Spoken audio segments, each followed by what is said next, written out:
Yo, what's going on, Mikey? It's Wednesday night, 9 p.m., and we're back from KnuckleMania 4. It's the Mike and Mish show. What up, dog?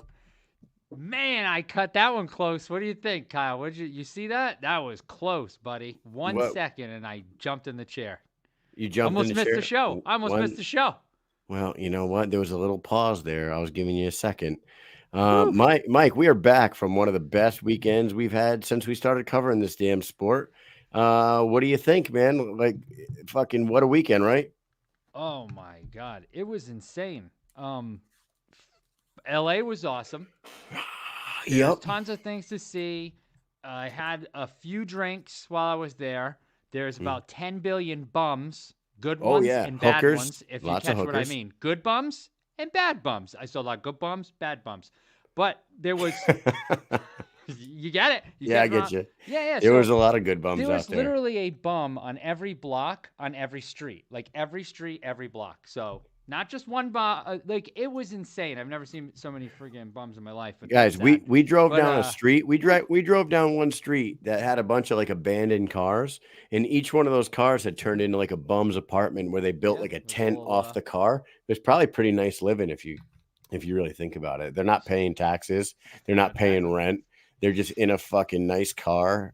Well, not nice, but they're in a car sheltered from the weather doing fucking drugs. It's awesome. Yeah, don't have to work at all. So we went to Venice Beach. That was cool. Right? We had and we saw the fights.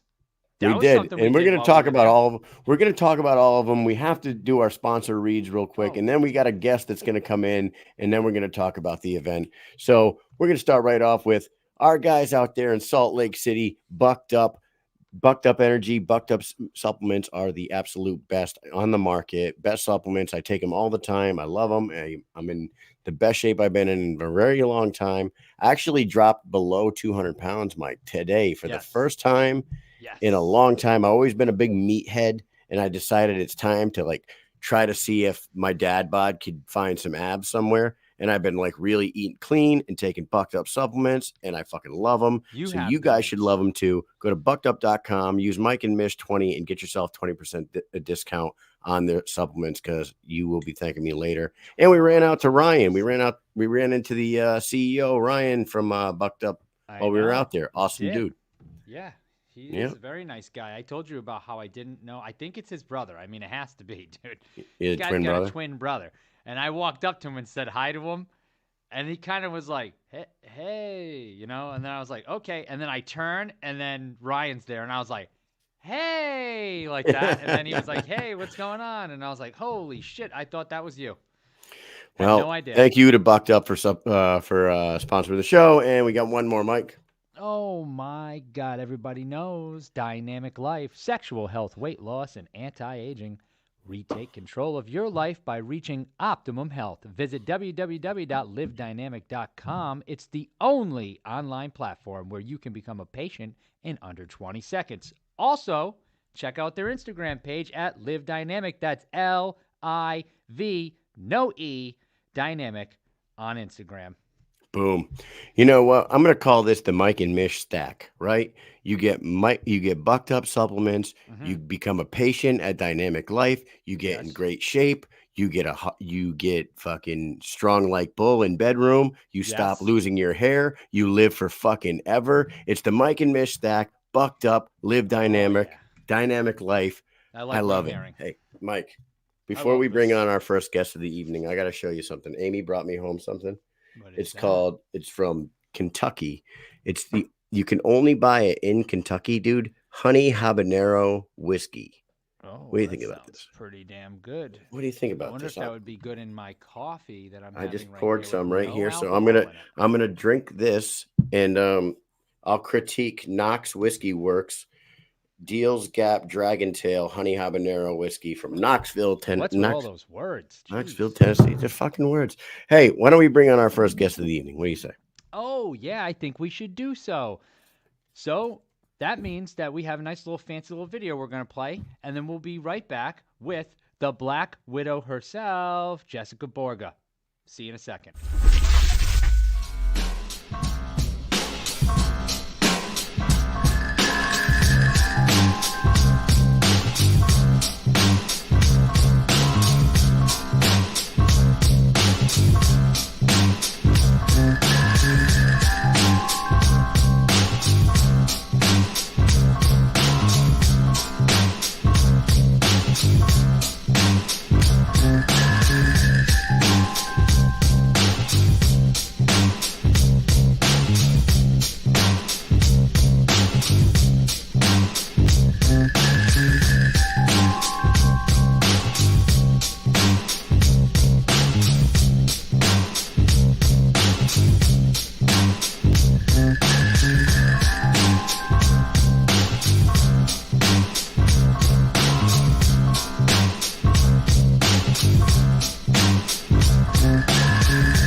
Oh, well, well. Hello, Jessica Borga. How are you?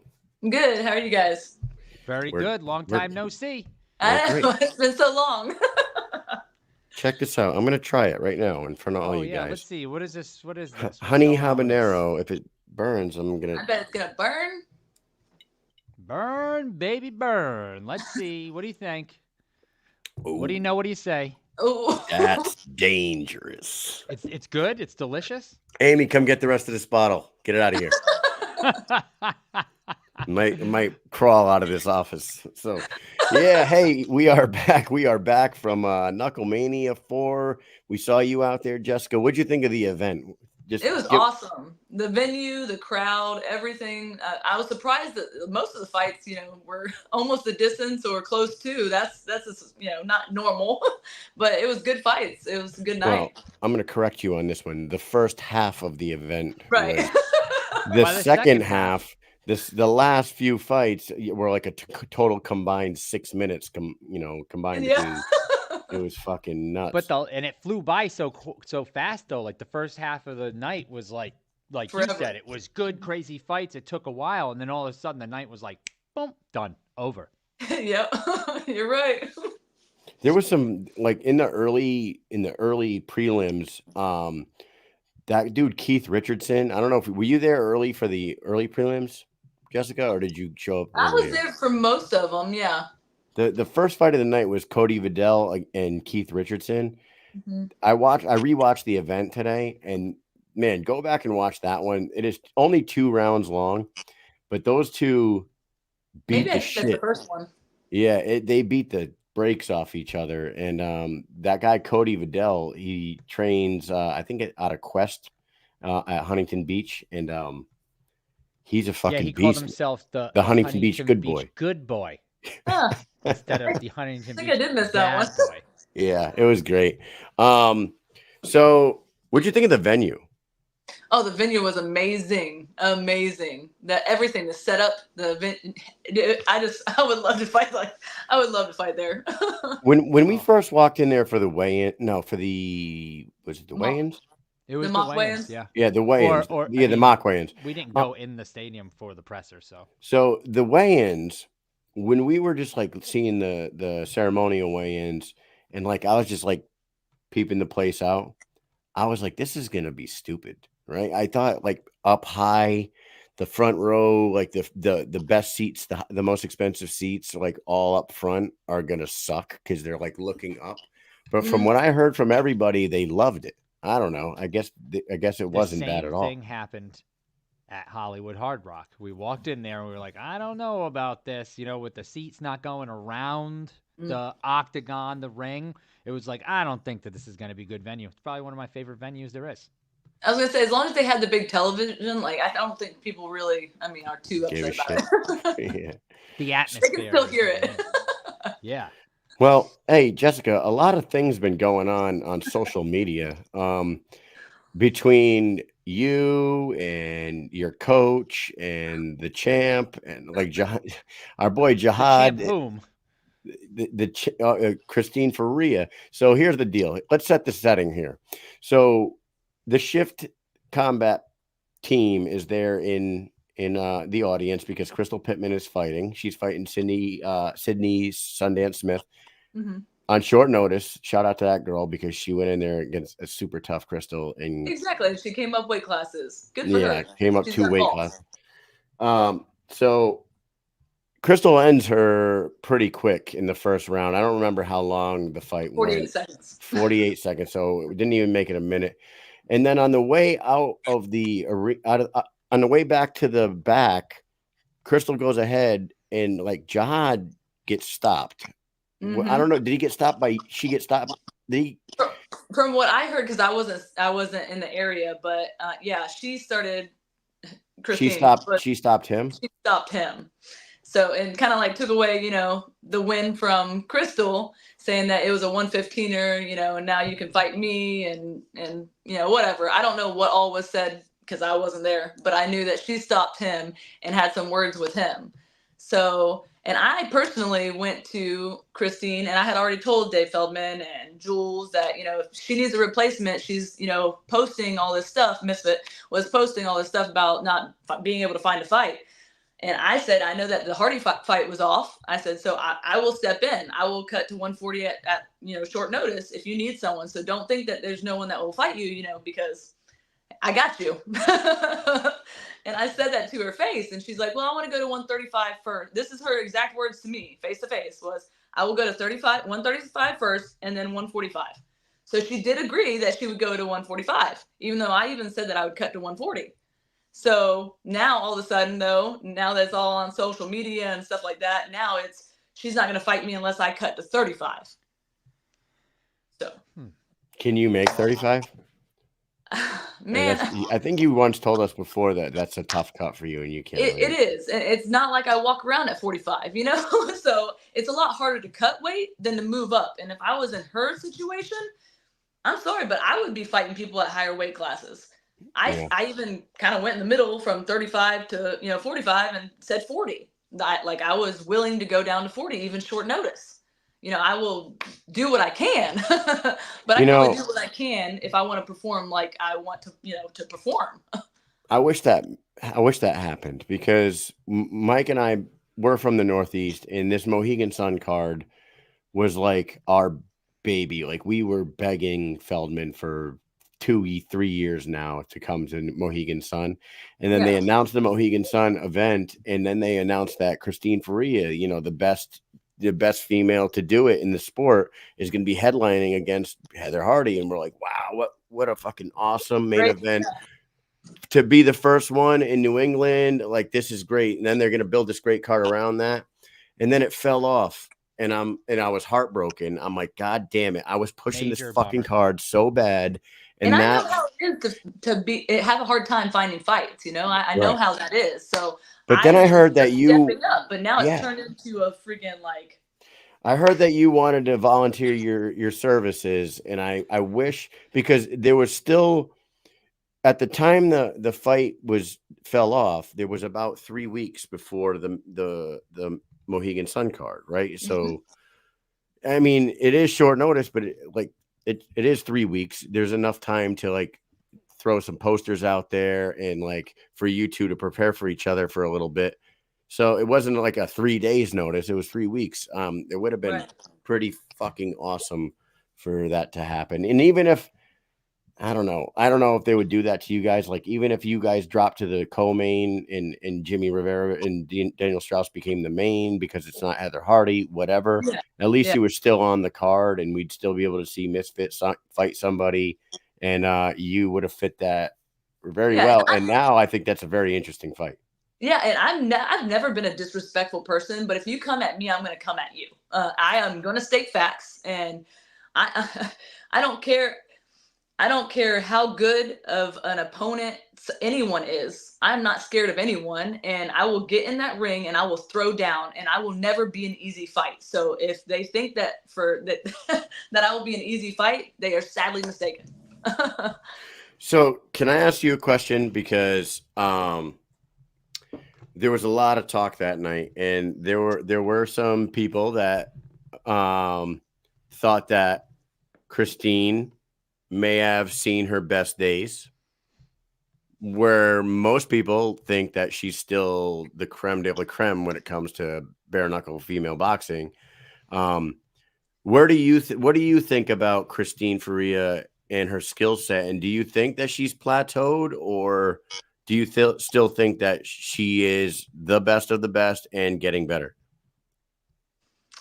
Getting better. I mean, honestly, everyone comes to a point in their career where, age and everything kind of starts. There's always going to be an up and coming that's going to come in and take over. I give respect to everyone that steps foot in that ring, and I'm not putting anything against what she has created for herself, but I would beat her. I will beat her if we ever fight. So hands down, I don't care how many people underestimate me going into this or whatnot, but I do not think that she could handle my power, my aggression. I just don't think it's possible. I think that, some people are going to be, it's going to be ending. It's going to be slowly coming down from that high crown that she's wearing. Whew. Man, there is a lot of people that want to see this fight, and I don't know if it just started this weekend or if it was before that, but I keep seeing all these people coming out of the woodwork and they're supporting this. So whatever, happened this weekend, like we just talked, after that, it's really, it's added some It's got fuel to legs this for fire. sure. That's It for definitely sure. has Yeah. legs. But for sure. she's saying that it will not happen unless it's 35. And I mean, even Click stepped in with me, and I said that in the comments. I said, even Click had bigger balls than you. I'm sorry, but like Click had fought at 15 and 25 and 35, but still she had fought at lesser, all of us had started at a lesser weight, honestly. As the years go by, yes, you slowly go up weight classes. That's kind of how it works.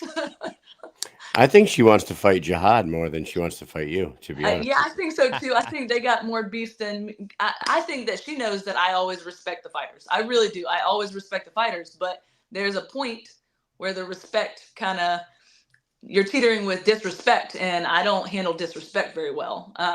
Does it make me less focused? No, it actually fuels me in a different way. So, Well, I gotta do you say think something. Go I, ahead. and it's not a shot at Crystal. I would rather see you and her fight than Crystal Pittman and her fight. And I think that's it would nothing be against Crystal. I know Crystal's getting better every time she goes out there, and Crystal looked great the other night. But I honestly don't know if Crystal is ready for Christine Faria, but I do feel like you may be a formidable opponent for her. So well, she thinks I'm too big though. But no, Crystal is great. She definitely, like, I haven't got to know her very well from like when she started and whatnot, but she has grown a lot and she's got great technique of what she shows in the gym and everything. I think that she would do very well. I love her to death. I've got nothing but good things to say about Crystal. She's my girl. We're the Tiff girls now, so but Crystal's great. but yeah, do I want the fight more? Yeah. Fuck yes. Yes. But you have some combat sports experience, before bare knuckle. Mhm. Crystal started in bare knuckle, and Yeah. it wasn't that long ago. It was only a couple years ago. And I think they're building her up well, not throwing her in. And I do feel like just dropping her in there right now could be a tad bit too early for her, because I do think she's building up in kind of her own division right now, right? She's got a division, doesn't have a lot of people in it. Hopefully it grows, but she's moving up the ladder, I think, at a good pace. And I would hate to see like her be put in there against Christine, and if it doesn't go her way, that people start going, she's nothing. You know what I mean? Because people Which it tend will to do happen. that. It would happen. People do tend that. to do that. Like if people lose against the best, and for some reason, once that happens, people just write them off. That's it. They're That's done. exactly just like my MMA career. Like in 45, I've only lost decisions to the top contenders. Yep. So like people just they look at the record and that's all they look at. They don't look at who you're fighting or whatnot, or what kind of a loss it was. They'll just, sign you off. They're on the bandwagon when you're winning though, for sure. Oh yeah. Yep. yeah. And then in the size thing, like Mike and I were talking about it, and she wanted to fight Cyborg. That's right? exactly thank you thank you Cyborg. I said that in the comments. I said, you called out Cyborg. She said, well, what makes you think that you're on the same status as Cyborg? I said, I didn't fucking say anything about status. Nothing about status. I said 145. I said the weight class that you called her out on. So if it was just because of her status that you wanted to fight her at 45, and you would have, I mean, I get it. I kind of get it, I guess. But don't do that if you didn't want. I was literally trying to help her out in getting a fight, and help myself out too, because I wanted to fight. Yeah. But then it Cyborg is a different animal too. So like Cyborg, like you're a big girl, but Cyborg cuts from like 175, 180 to fucking 145, and she looks. I mean, she's a Terminator. And she's my GOAT. Like she is in my personal opinion, she's the greatest women's combat sport athlete of all time. I think it's Chris Cyborg. She is. She's got that power that, like, I mean, I have power. I think she probably hits harder than me. So like, she's got that, and she's got that aggression, and she's got the experience. Do you think that this fight's going to get made? Do you think this is the next one? Has there been any conversations with like Feldman or Shook or any of them guys between maybe Jihad and them? Anything? Not that I am aware of. When I talked to Feldman, he's like, not May, but we'll see, but that was 145. And if it's not agreeing to 145 now, like I said, I would do a catch weight at 140, but I don't see nobody steps back in the cage at the same weight anyway, honestly. Right. Okay, but that's fine. If I don't know if she thinks her saving grace is making me cut that weight and me not being, why would you not want to fight me at my best? First off, I'm sorry. I would want to fight anyone at their very best. I wouldn't want them to not be their best when they step in the cage with me. To me, that just doesn't make me feel good about who I'm fighting. But that's just how I work. If I was a lower weight class, I would have no problem getting fights at higher weights. I've went against men and higher weights and jiu-jitsu competitions, everything, just to get matches. So I don't know. I guess that's just the difference in people. And I guess when you have it, when you're a title holder, I guess maybe you just don't want to risk it. I don't know. Well, Jessica, I think that the whatever happened this weekend has now made this the most interesting fight for Christine Faria, more than Jod. More like I'm thinking of the other possibilities that are on the roster right now. This has got to be the most. Jod was like kind of the only person right now. Jod, besides, I would think that this has more smoke than Jod. But then even Misfit said that Crystal was the top 135er, and I'm like, well, yeah, but I don't know. I don't see the difference. If 135 and 140 is just like, it's just, I don't know. If you just want to fight, let's fight. That's all. Well, listen, and this is not anything against Crystal. Again, there's not a lot of 135ers there. So to say Crystal's the top of the 135, that's basically saying she's the top of like 3 girls. Well, that's like me. Like the only 145er. You're the only one. Right. There's no one I'm the best. Yeah, you're the best because you're the one. To keep doing catch weights at like 130 because of that. Right. Yeah. Like she has to keep going down and fighting people that are supposed to be like 125. I don't know why. Why do you think it's so hard to find female fighters? I don't know. I think it's more the bare knuckle. They don't want to mess up their face. I don't know. But it heals, like, no matter what. Like, even in MMA, if you're an MMA fighter, you're taking elbows, kicks, like, you're taking skin to skin with harder, like, areas. So right. I don't know. I think it's a mind thing for them. They I was watching. Make that much sense. Have you guys seen Moicano's new podcast, Show Me the Money podcast? It's Moicano, Gilbert Burns, and one other dude. And they did an episode yesterday about KnuckleMania 4. They talked a lot about bare knuckle. Really? These are active UFC fighters. They gave nothing but respect to BKFC. They talked so much good stuff about the whole event and Mike Perry and all this stuff. And Moicano was like, how much money would it take to Gilbert? Like, how much money would it take for you to get into bare knuckle? And he's like, 1.5 million. And he's like, 1.5 million. He's like, come on, man. You wouldn't do it for kicked in the knee in the head. What? No. To fight bare knuckle. That's what I'm saying. Right? He's getting kicked in the head. That's what I'm saying. Yeah. Okay. So I get what you're saying now. But he won't get punched by a bare knuckle.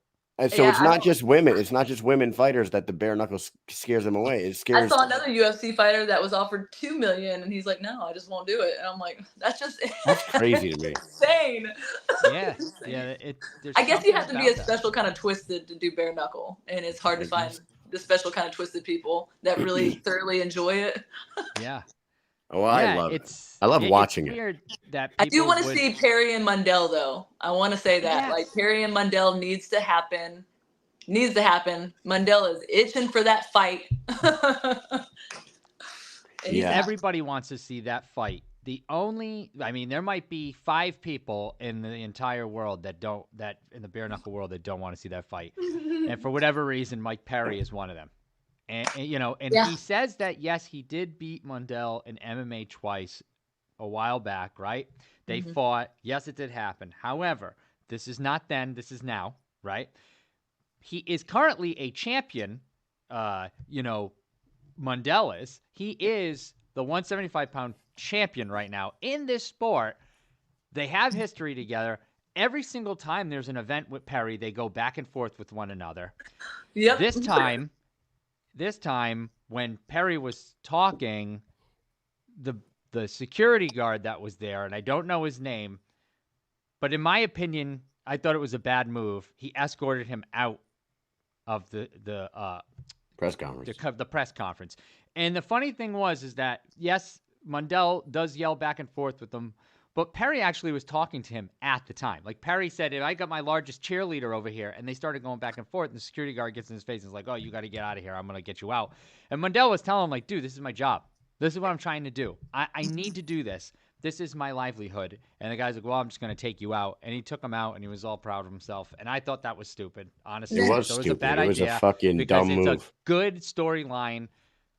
Maybe they won't fight right now because Perry and the money, but maybe on Perry's way out, it could be his last fight in the organization. But you guys remember it needs what to happen, I think. You remember what Mike said on this show? He said, I am never going back to 175. Yep. So if it's going to happen, it's got to be at 185. All And these weight class things, man. I wish I was a smaller person. No, but like Perry said that he liked when he put on all the weight to fight Rockhold. He said he liked being bigger, and he doesn't like cutting back down. So he said, I'm all set with 175. I'm going to be 185er from this point on. So, but that being said, Mundell is a ranked top 5 185er. So it could happen at 185. You know what I mean? So, but anyway, we gotta wrap up with you, Jessica. But what I want you to do here, and maybe you can lure her in with something. Give her a direct message. Go ahead. Give Christine a message. Let her know, and she'll see this at some point. If you want it bad enough, you'll take this fight. Let's make it happen. That's all there is to it. Like you told me 45. Let's go. I'm ready. There it is. I hope this fight gets made. There's a lot of intrigue here. It's fucking awesome, and I would rather see her fight you than Crystal. So with that said, awesome talking with you. And thank you for having me. Mike, what do you think? What do you got for Jessica? I hope this. I really wanted this fight to happen in Connecticut. I was hoping they were going to find. It would have been great. It was before we even had you in mind, to be completely honest, because before we even went on this trip, the fight fell off. So we were like, man, how can we get this fight? Like, how can we get? Because we know Christine wants to fight. Yeah, I tried. She does. I tried. Yeah, we know she wants to fight. We went there, and then boom, this whole thing happened. So it's almost like, hey, there's you. Then she's going after Crystal too. That's what people are saying. I'm not ready for her, but do you not realize that I've been in the combat sport? I'm newer to bare knuckle, but like it doesn't mean I'm new to combat sports. Like right. I don't get. Yeah. So I wish you might have more experience than most girls on the roster. To be honest with you, especially if you with amateur and pro, and like there's a lot. Yeah, I think it should be made for sure. And I hope it's on their radar now. I hope the BKFC's thinking about it because it was really talked about this weekend. A lot of people were freaking chattering about it for sure. It sure was. Before the event and after the event. I think the chatter started at like the pre-fight press conferences and went all the way through the event. So I did raise my hand when they were saying something about that fight in the press conference. I asked that question, to be honest with you. I was like, I was the one that asked the question to Dave. I said, I asked Brian Social. I was like, am I allowed to ask a non-KnuckleMania related question? He goes, ask whatever you want, man. And then I asked that question about Mohegan Sun and a replacement for Heather. And I think that's when you raised your hand. So. Yeah. Did you get thrown out of there? No. They didn't throw you out of there because they were like, everybody get out. Everybody get out of this room. The thing is like they kept saying they were like at capacity for that room, like the people who ran the Peacock Theater. And then when I went in the room, I was like, half of this room is pretty much empty right now. So that's what everyone was saying. It was like, there's so much space still in there. How is it filled? Yeah, so much room for activities. There was a lot of room for activities. I was going to start breakdancing in the back. It's crazy. So. Thank you guys for having me on. I appreciate you guys. Well, all right. Thanks for coming on. Next up, Me and Kyle will talk about KnuckleMania 4 for a few minutes, and then we will be joined by Big Ben Rothwell. See you in a minute. Bye, Jessica.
The first thought that comes to my mind when I see that video That's going to get is, muted. I feel pretty Copyright? bad. No. Oh. I feel bad that they had to fight in such an empty arena. Empty. I just thought the same thing, Mike. I was going to say, look at all those empty seats. You know what? I don't feel bad. I feel bad that people will say shit like that because they're so fucking insecure about their own selves. I don't get it, man. It's fucking boggles my mind. Boggles the mind. Here's my thing. Just mind your own fucking business. Mind your own business. Do if you don't like it. Mind your business. Do your own thing. Get better. Be better. That fucking place was so goddamn packed. It was unbelievable. It was unbelievable. The energy in that place was out of control. It was fucking crazy. Yes, I loved it. I loved it very much. It was fantastic. Mike, somebody in the comments, I think it was Big Ben, actually asked what was what was. I think he was asking what is Christine's walk around weight, and Falcon 09 said that I said 141 or something. Right. Like Falcon 09, our Cali boy, said, I think Mish said 170. I said 170 about Cyborg. Cyborg walks around 175. Christine Faria walks around about 145. She don't get too big. Yeah. Like, so fighting Borga at 140 would be only like 5 pounds off her walk around weight. So, man, yeah, I think that fight is so intriguing because I do think that Christine's the best in the world. I do believe it. There's until somebody proves that wrong, Christine's the best of the best. And I don't know, Britain gave her a good run, right? Who's Eddie? That's a buddy of mine from AIT right there. Oh, look at that shit. Me and him did like a 4-day leave, 4th of July in 2009. So did you almost get kicked out of the army after that? Maybe. We probably won't talk about it here. Yeah. What's up, Eddie? Oh, that's cool, man. Or I should say Lee. I don't think I've ever called him Eddie before. Oh, dude. Anyways. So, hey, Los Angeles. Let's talk about this a little bit, man. We got out there, and we already talked about the bums. We talked about, but LA was awesome. We got to the Peacock.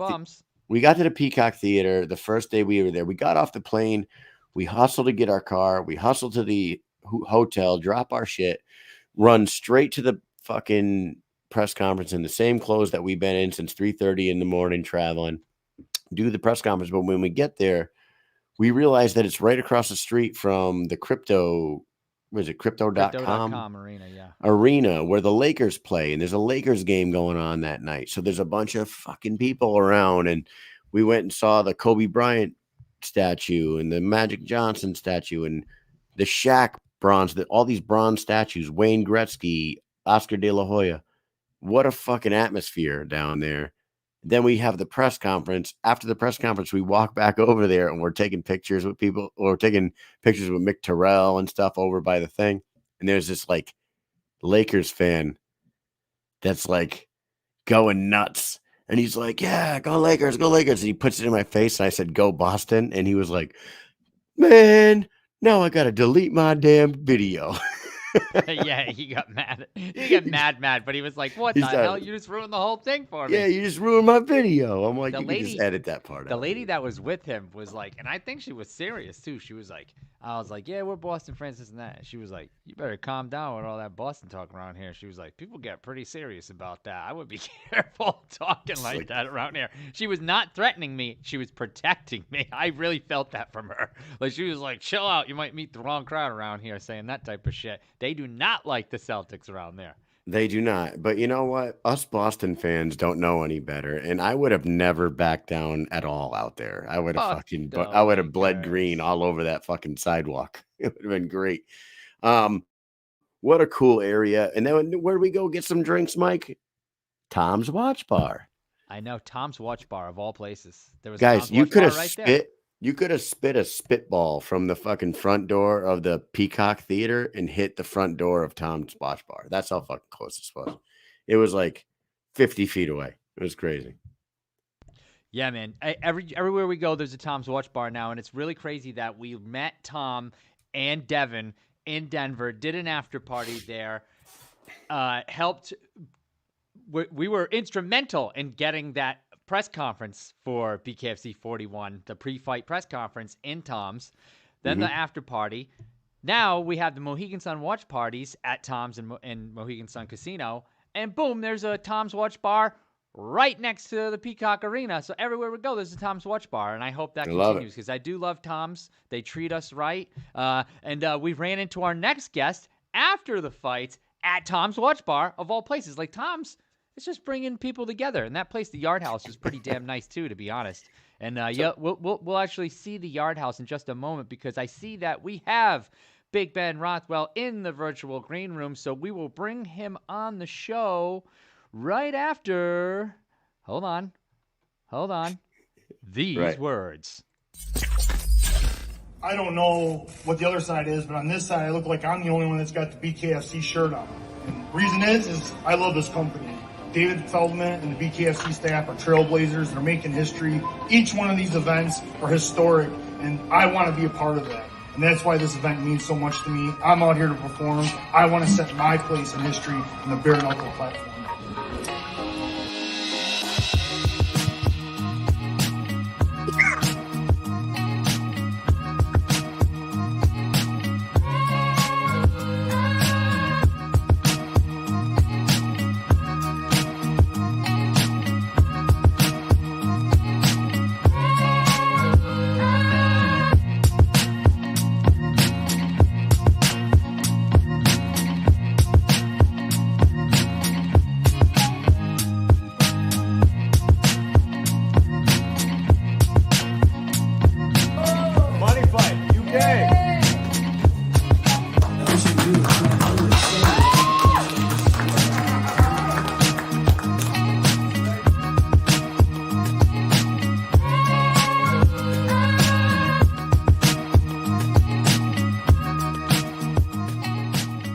I'm Ben Rothwell, and you're watching the Mike and Mish Show.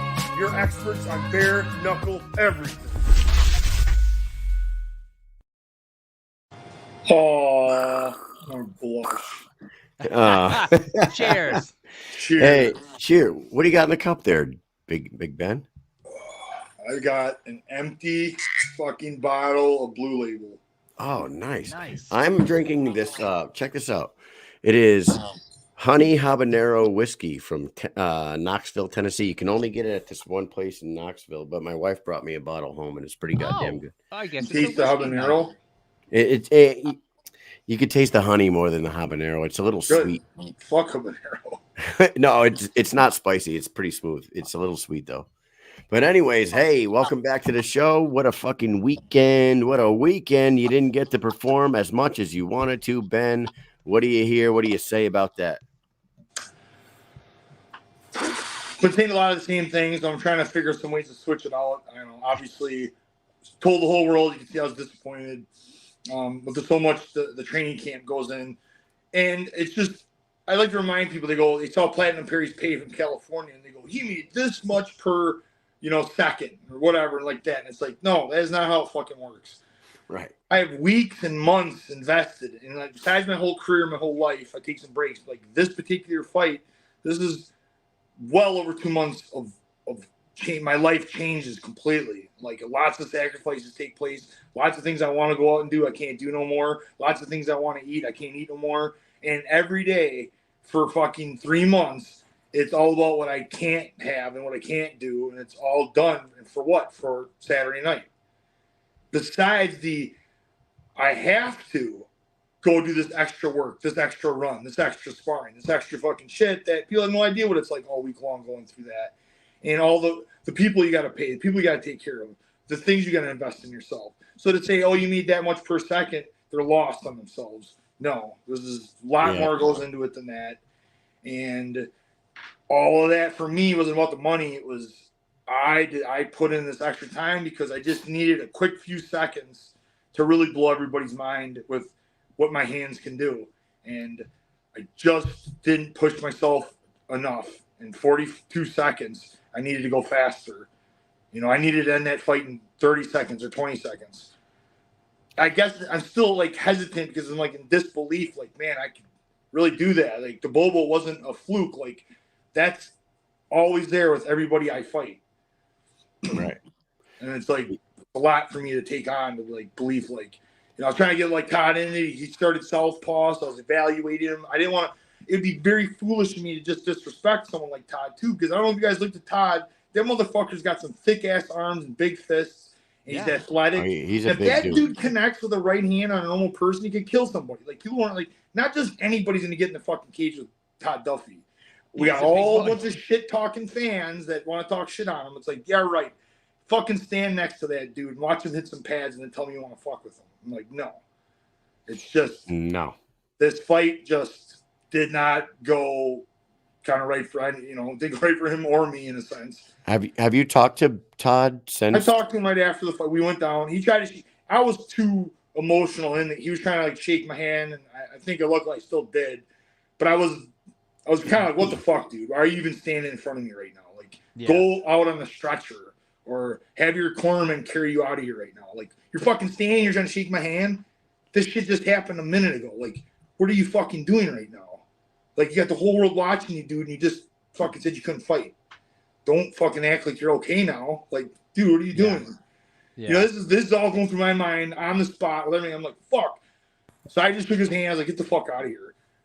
Then I got to calm down. I got out of the cage. I kind of came back and remember that we're human beings. You know, that was my emotion. That's Todd the fighter, Ben the fighter. And like, no, I'm not nice. I have a dark energy, and we're in there for business. Outside of that, I don't give a single fuck. That really, what in the grand scheme of this universe does that fight mean? Not a fucking single thing. If we believe in God and we believe in the universe, does any of those things? No, this is not what's important. What's important is Todd's still a good person. I've seen the people around him. I've seen the kind of people that care about him. And that's through that wasn't through fighting. That's because of him as a person. And I could see that. And I don't want to disrespect that part. That's what's real. So I made sure I gave Todd some good words after as human beings. You know, we're martial artists. I'm an ambassador. I have to be this way. People are like, oh, Ben's pandering to fans. Like, you don't know anything about me. You don't realize I have over half my life invested in this. I have better learned something greater than me and myself. And is that I'm an ambassador for martial artists. So what I'm telling you right now about how I had to handle Todd, even the back of my mind is upset about everything that just happened. What's important? And, you know, that he's a good person. He still helps people. And he does right things in the real world, as I would so to speak. So that's the things that I got to remember. I can't expect the fans to remember. Fans are there to see two people get fucking smashed. Your fight result is listed. Ben Rothwell defeats Todd Duffy by TKO due to injury. What was the injury? Was it a stinger or was it his shoulder? That was confusing to us. We thought that he was like pointing to his shoulder that night. That's what I thought, too. But then other people said he hit the back of his neck and he had like a stinger in his neck. Do you know what the injury was? When I went in the back room and talked to him, he was asking me if I had headbutted him. So I just accepted that he was off, and then I had to see the video. I knew in the ring, I knocked him down the first time.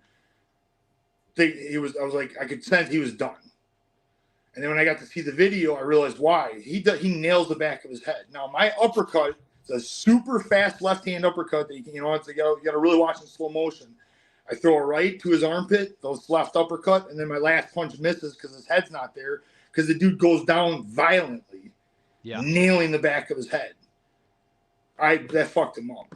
And adrenaline is what I'm saying made him out of natural reaction stand up again. But a couple seconds of, I think he was just like, oh my God, like I'm fucked up. Well, I gotta say that It happened so fast. It was I was confused for sure. I was like, what the heck just happened here? What is going on? Right. That's why I was upset because I know that you're that way. So was the entire audience. We could tell that you took this. You just talked about the 2 months in preparation going into this to not only physically but mentally get into a fight like this. But when you stepped on the scale the day before, I think you surprised everybody around in that room because you looked fucking great. You looked like you were in fucking really good shape. You did the double bicep pose and you had fucking big guns going. Did you feel like is this the best you felt out of the 3 bare knuckle fights going in? 100%. No doubt. The commitment, I trained hard for Copeland, make no mistake. And damn good, the good thing I did, right? But who I am for this fight, I end the Copeland fight probably in the first round. I'm not kidding. I'm not meaning it disrespectfully, but I am on a different level. Like me today fights the Ben that fought Copeland. I mean, yeah. No, a question in the comment. I'm always bettering myself, but right now I feel like I hit all the cylinders are hitting. It's good. Question in the comment. He says, "Did you make 265 for?" No, you were 274.5. Is that what it was? Something like that. 274. Yeah. I had to be 276. Just to clear it up. My official weight was 276. So there's a pound allowance on the 275. Yeah. So I wanted to weigh in at like 275.5. My body was working. Obviously, I had thought that the division was now 275 going forward. And that took Terrell was making comments about fucking 265, and I had to remind him on social media. I go, dumb fuck, you fought as a weight for 270 when you won the belt in Utah. And then they all shut the fuck up. Like, did you guys forget that you were 270 for those fights? Like, and they're doing that because I was supposed to fight Duffy at that fight for 275. And the feeling, nothing's documented, nothing's signed, but the feeling is, they wanted a 275-pound weight class, which I had also been told and heard that was going to be the weight class limit. So, well, that's a perfect segue, Ben. You just brought up Mick, and he is the champ. He won Saturday night against Lorenzo Hunt. He remains the champ. You guys had your face off in the press conference. This is the one, right? There's no other fight that they can make right now between Mick and anybody else, right? Didn't anybody ever tell you never say never? You're trying to doom the fight from happening because I do. No. I'm trying to will it into existence. I'm trying to make sense to everybody that this. We have to see. You got to be tricky though. You have to word it in a way where you're not challenging the universe and saying never is a challenge. The universe goes, "Oh, never, huh, motherfucker? All right, watch this." Did I say never? And then I got Cain Velasquez coming into this because he's sick of me talking about him, right? Well, wait. What? See? What? Cain Velasquez? Wait. Cain was he there? He was. Well, no. I thought he was. He didn't have his troubles because I think that'd be a fucking crazy. I think it's a fight that would bring a lot of eyes to BKFC. He's not allowed to fight while he's going through his stuff. I have no idea. It just sucks that he has to deal with that. Right. No. That situation's so beyond fucked up. It's for what he did, and then if people can just put themselves into his shoes in the situation that he was in, I just don't even want to talk about it. I would do the same. I'd murder everybody. Because it's past even just what he did. It's the whole thing of it is just like you said. It's beyond fuck. But I thought he just couldn't leave the state of California while. Yeah, and he's going through it. He's gonna looks like they're gonna try to get it resolved, and and then maybe next year it's he gets a fucking something up his ass. And he wants to come try this. Cool. I mean, as you said, just put it into existence. So there's guys out there. I'm like, well, I'll name a big one. There's a big one. And There it's was, somebody that get the rematch. I mean, there's a few that like the names that have been out there are Mark Hunt, obviously. There's that one, but then like Big Country Nelson showed up at the Salt Lake City card. He was holding a belt, seemed interested. Shit. Besides those two, does Matt Mitrione even care? Does anybody care if like he? I would be cool. I don't know if he. I'd be has ever interested in even that. Talked about it, but he's So he's very close to Chris Lytle, and well, because of that, I kind of heard like he was something he would throw out there, type of thing. So yeah, that would be great to get him in. That would be fantastic. See, he didn't like the he's kind of like Duffy. Like, right, we thought like maybe if Duffy got matched against somebody different, he could have put on a better show or whatever. Because the guys like striking. His Matrione's the same way. Like they like striking. He should be entertaining, and that's really what we want. We want guys that are going to be entertaining. I personally thought that you and Mick lined up better and then Todd and Lorenzo should fight each other. I thought that's the way that we should have done it. If you're looking at like size and styles and whatnot, I thought that Lorenzo Hunt and Todd Duffy made like a really good fight. Listen, I didn't even sweat any of that. People were saying it because this is the facts. I fucking didn't show up in December. That shit's on me. And I knew it. And that's why I didn't want to fucking think about none of this shit. Had I just showed up and dealt with Todd in December, then Saturday night's totally different, I bet you. You know what I mean? Oh, absolutely. So I don't worry about that shit. I go, because I'm like this. If I'm David Feldman, how would I handle me? So let's just say, guys, I'm thankful. You know what I mean? Because they fucking brought me in, brought me back, gave me the benefit of the doubt. Now at least I was able to show up and then how serious I am.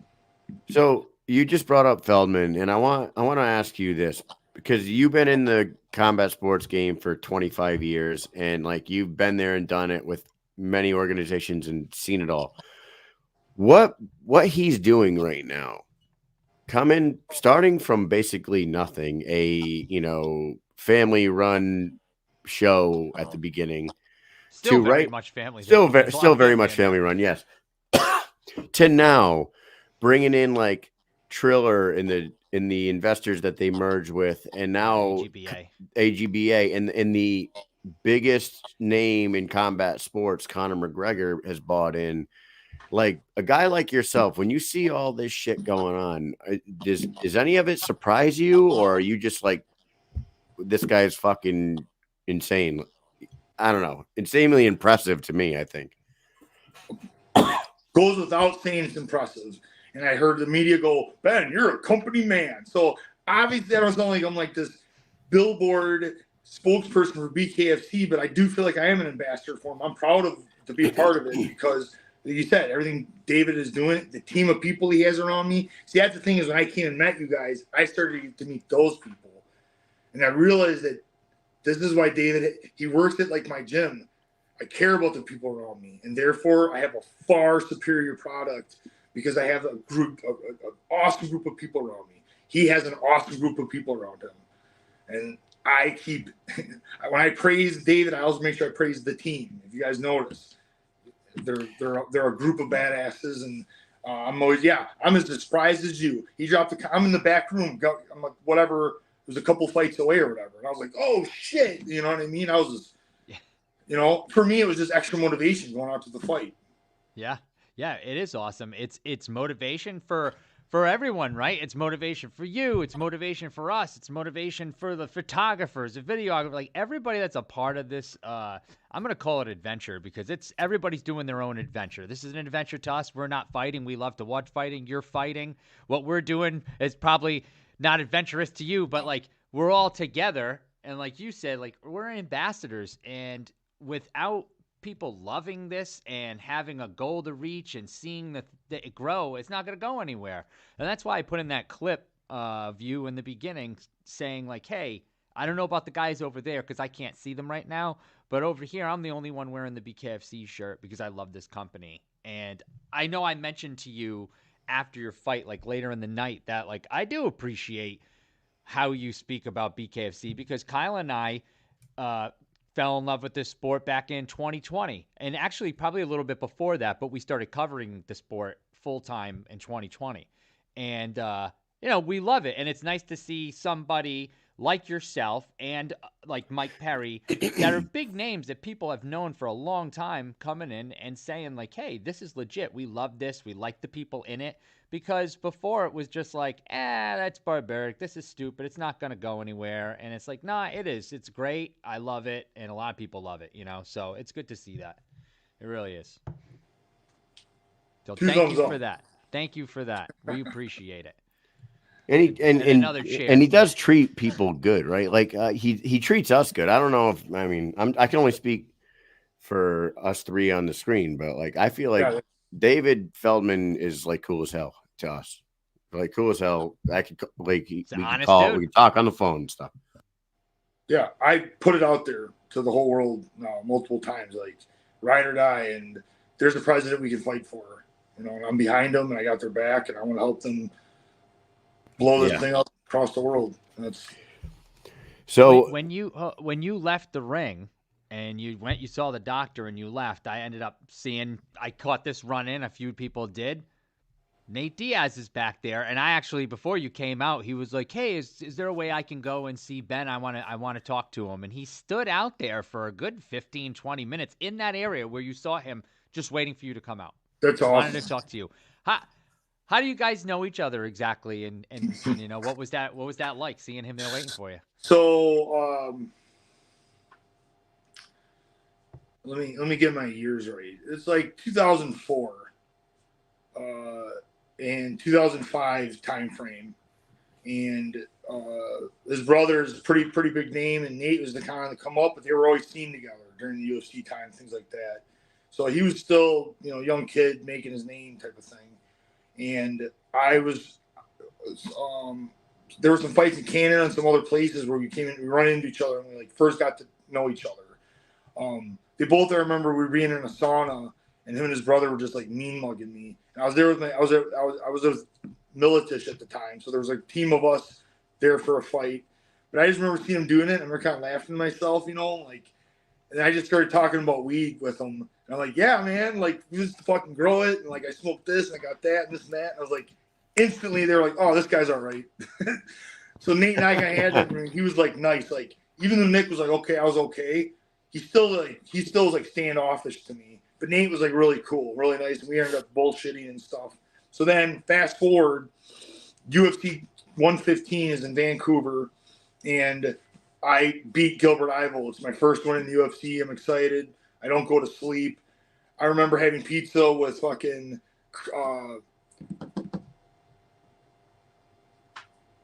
I can't fucking even remember the fucking guy's name right now. But anyway, fucking had a good time. All these new experiences, right? Because it's my first one in the UFC. Getting run into all sorts of people.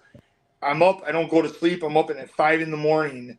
Me and my friend are having a coffee, and Nate Diaz comes walking up. And he's like, "What's crack-a-lackin', fellas?" And he goes on to tell us this long fucking story about these hoes trying to keep him from his grub. And he's like, fuck those bitches. And he's going to go over here and do this now. And me and my friend are just fucking dying laughing and fucking, you know, we're high-fiving and we're fucking at like 5 o'clock in the morning? At 5 in the morning. I just remember laughing my ass off with him. And he gave us this whole rundown, this whole story of all the shit that took place. It was fucking epic and hilarious.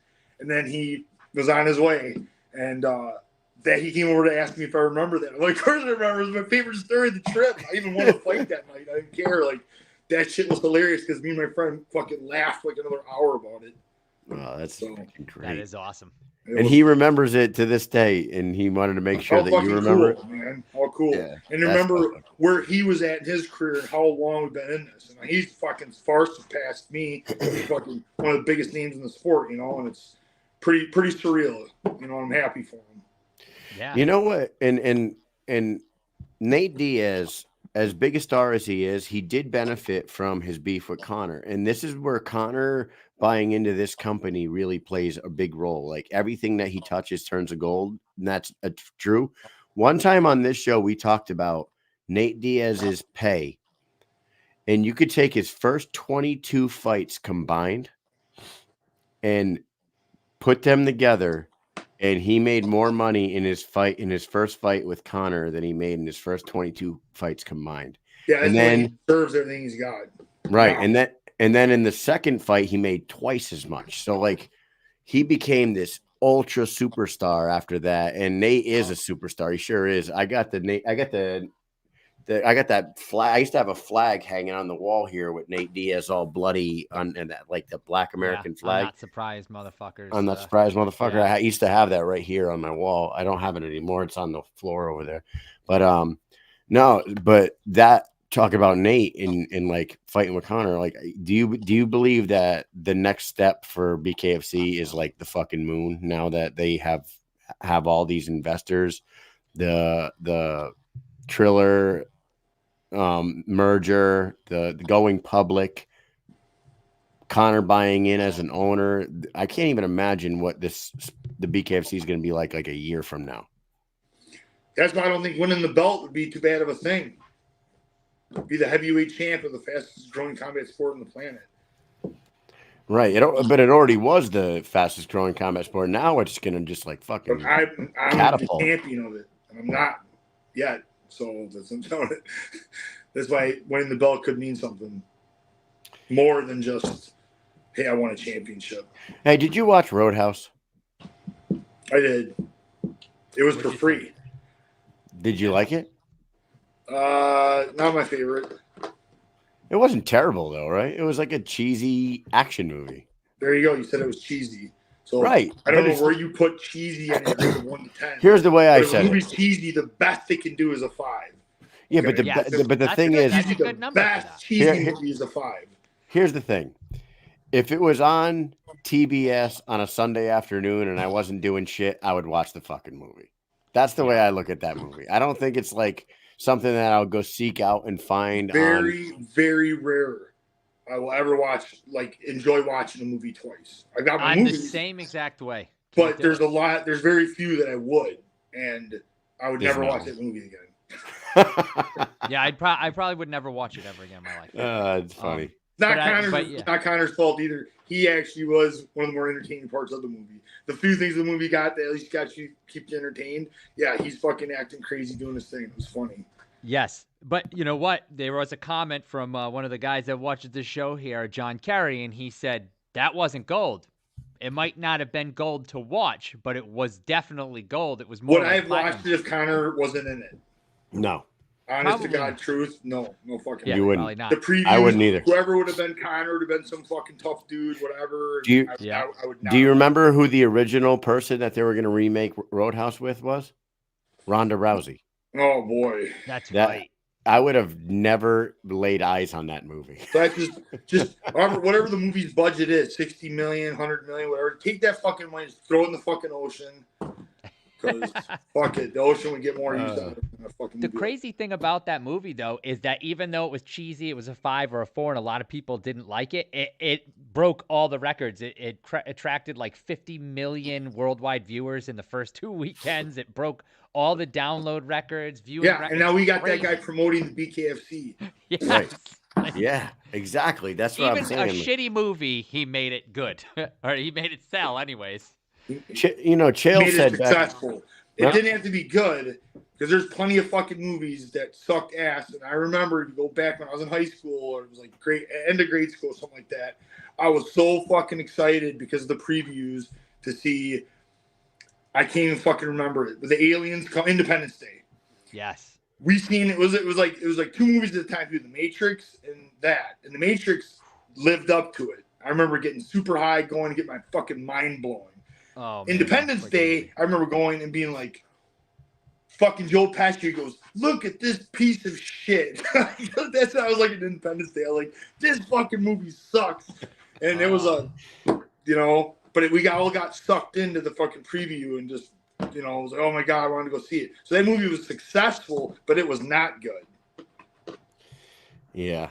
I like Independence Day. I do like Independence Day. You just brought up The Matrix. Hey, we were talking about this at work. Now we're getting on a tangent here. But that's okay. I love The Ben, the 2 biggest action stars of all time are Arnold Schwarzenegger and Sylvester Stallone, right? I think everybody agrees on those 2 are the 2. But Dwayne Johnson, he's the new motherfucker. No. But what I was going to say to you is, who would you say is like the next guy after them? Because I came up with a name. Johnson, listen, I'm saying his name, I'm talking about, does not have a kind of movie where I told you I watched the movie over and over again. Yeah. Not only did I watch it at probably way too young of an age, at like 3 or 4, and that whole movies don't shape you into anything is total bullshit. Because this movie 100% has to do with me being the maniac part of me that comes out. But I just watched it not too long ago, and I've watched it throughout my entire life. It's Conan the Barbarian, the original, not the Destroyer, not none of the fucking janky, cheesy bullshit. Just that movie with incredible fucking music. Arnold barely says shit. People get fucking slayed. He knocks out a camel. That movie fucking, is still part of me. You know what I mean? And that's when you say Arnold's one. Yeah, for sure. Predator, the original Predator. Oh, yeah.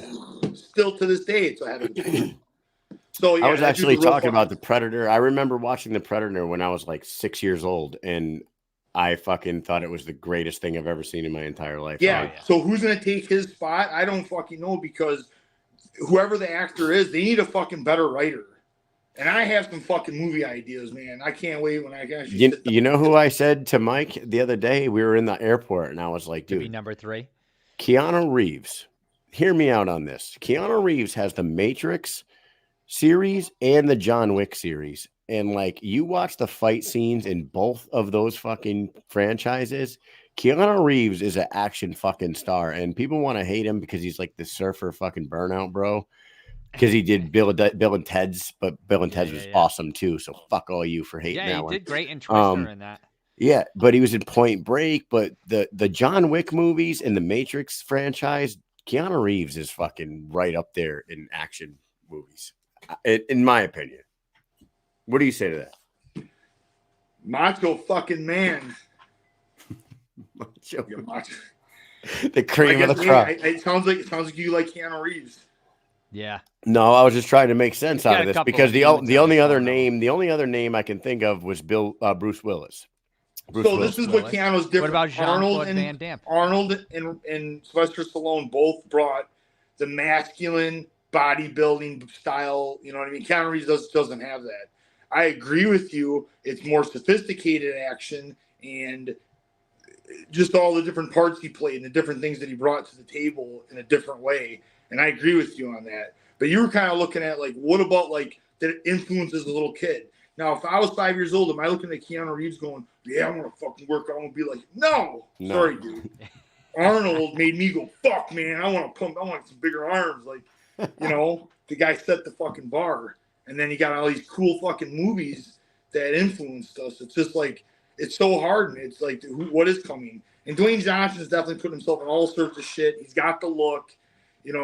I would say he's the closest thing, honestly. I'm like kind of talking shit, but I really don't know anybody else that's on his level because he's got all the fans from WWE. So he's played the Macho Man part. He plays action. He beats people up. He blows shit up. He's always he plays in movies like Speed when he's or not Speed, but fucking Fast and Furious. He kind of brings a different style of the masculine fucking action hero guy. If you were you said you got ideas for movies. If you were gonna make a movie starring yourself and Mike Perry, what kind of movie would it be, and what would be the plot about? I got an idea for commercial. Brinks is gonna come out of BKFC, right? Yeah. And the robbers come in and they're fucking robbing the fuck out of the bank, and they're home free until me and Mike walk in with our Brinks shirts, and the robbers just throw the shit on the ground, and they're like, "Fuck this!" They just turn over and put their hands behind their back. Nice. We have to forward this then. I'm gonna forward this. No, I told my manager and he loved it. I'm like, yeah, see, I was right on the spot too. That's fucking. So it's in there, it's waiting to come out, man. It's waiting to come out. As far as the action, we like. Let me make a rated R, just one. I don't even need a 3-piece, just one movie. It'll be about a Sith Jedi, something in the middle. Like, what the fuck? A trans fucking holder? Yeah, it doesn't matter because the story is fucking brutal. It's rated R, and it's me allowing to really show you what the Force could do. It's what we've never got to really see, where people are just getting fucking ended. The way the Force, like a supreme, like what would a supreme fucking Jedi that just let loose? What could he really do? Imagine if Yoda just snapped and went into and he was mad at a whole fucking city of people. What could he have done to him? It's kind of like you ever watch a big fucking dude like you and being like a Sith. Because in the movies, like I feel like they don't the stupid Mandalorian with the black saber. That shit's so garbage. 10 years ago, I'd always worked on the Black Saber. But the difference is he uses the Force to extend its distance. And it's fucking, he's like way far away. And I got this in fucking Ninja Scroll. If you ever see, it's one of the best animations ever. And Yubei fucking, he fucking, his sword was like, he'd have this ability to fucking make it extend and kind of like, it was like let off like an energy force. And he would cut shit in half from fucking twice as far as he should be. Well, it's kind of had that same concept with the lightsaber where he could use the Force and stretch its light to what it needed. So he was, you know, that had this scene in my head, his introduction as a fucking, some sort of aerial thing is coming, you know, flies by him. He just fucking goes like this, and cuts the thing in half, and the thing's like, as it's flying, and it separates. Yeah. The fucking co-pilot falls out. Ah! No, they just fucking blitters die fucking violently, man. This is a rated R Star Wars. Nice. Love I it. love this idea. It's kind of like The Boys. You ever see The Boys on Amazon? Yeah, yeah, just fucking violent. Like Homelander. Like Homelander is what everyone would think of. That's the show is finally breaking, kind of finally like, yeah, let me make it. What if Superman really wanted to just fuck up everybody? That's what Homelander is. He just cuts like a whole crowd of people in half with his eye lasers. He's just like, they're all dead. Yeah. Fucking love that show. Yes. Yeah, we Well, definitely need an adult Star Wars coming up here. Ben. Pitch it. Pitch the fight with us and you and Mick. When's it going to happen? Why is it got to happen? Tell the boss right now before we wrap this up with you, man. Listen to the fans. Listen to all the questions. Listen to the comments. Watch us stand off and do not just sit there and go, yeah, I want to see that fight. People want to see that fight. Like, I think it's going to be a great fight. He's the kind of guy that I need. Like, I need him so I can show. Either I am or I'm not. I know what I am, but I got to show it. And he's the one that's going to give me that chance, the ability. You know, Mick is no small guy. And then you guys get up there and do like a face-off at the press conference. And it just shows this massive size that you are. You're just a fucking big heavyweight. And Mick is no little guy. So it is an incredible matchup. Two very skilled heavyweights. And I think it's the one. I think it's the one. And everybody in the comments thinks it's the one. And Evan Zentar wants to see you fight him in Ireland. So I'm in. Oh, that'd be fucking unreal. Here we go. I'm down for Japan too. They finally like Ireland probably be. I would like to think that we could sell an arena out in Japan, but now with Connor, we were selling an arena out in Ireland, so that helps pay for the fight. So then, therefore, yeah, maybe we can make something happen. Oh, that'd be an insane. They're fucking. You don't think California something's like Ireland too, man? They're fight fans. So, well, Mike and I have my passport ready. Mike will get his ready. And if that's happening, we're going to damn Ireland. I don't give a fuck what anyone says. I'll fill out my there would be something paperwork tomorrow. Well, Ben, thanks so much for coming on tonight, dude. It was great to see you this weekend. I wish we could have seen you fight a little more, but shit happens. And do you have any final words for everyone before we let you go? Check out Gun Style. We've been kind of putting them out there, but these guys are pretty fucking cool. They're kicking over the clothing line. They got some new stuff coming out. I can't wait to see it. So they came to the fights and they're really cool. The sponsors for the BKFCs too. What a bunch of cool group of people, bucked up. You know, the owners are super cool, down to earth people, and they got some companies that sponsor us that we can feel good about promoting as well. I guess it's just that whole thing that Dave's created, this family feeling with the way he is with his, you know, the BKFC staff and now with the sponsors, and you know all the sponsors were there, and it's pretty cool. It's awesome.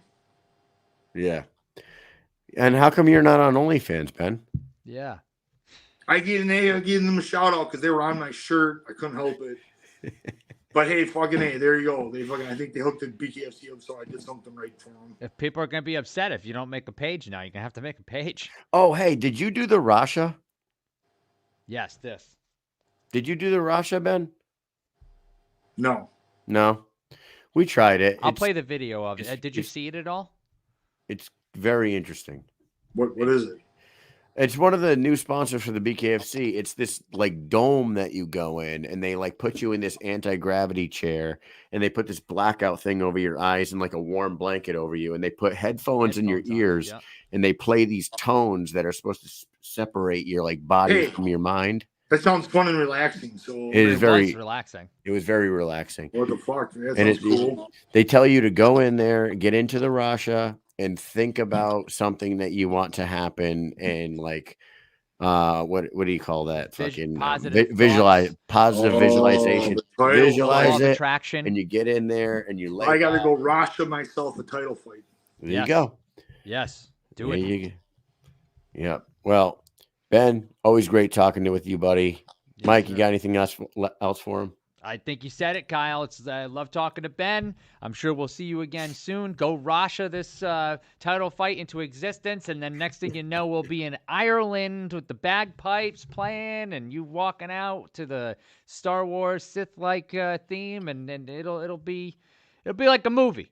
It'll be just like a movie. See, Pretty, your own pretty movie. cool. Yep. Make it happen. Yes, sir. I appreciate the support, guys. Thank you. For sure. Thank you, See Ben. You, Ben. See you later, Ben, and everybody else. Stick around. We'll see you in just a minute. Later. All right, Arnold, you're going to take this microphone. You're going to go full WW whatever promo mode. Look right in that camera. Full pro wrestling style. You know, this gold belt, it's really weighing heavy on my shoulders. Do I think any of you chumps can take this from me? You don't stand a chance in hell, brother. But let me tell you something. You chumps can keep trying. You can keep pushing, keep fighting. But I promise it'll never happen. Why? 'Cause I'm the boogeyman. Fucking fantastic. Hey, don't have me drink before no more fights. You're the man, Arnold. You are the man. Drink before no more fights. Oh, I love it. Damn. Hey, this is Andrew Glenn. A shout out to Mike and Mish, BKFC #1. Yes, sir. Classic, yes. 2 classics right there. Yeah, I figured it was a good one to play because we're talking about wrestling. We'll get the heavyweights. Why not? Why not throw that clip in? That's a good one. That's a good one.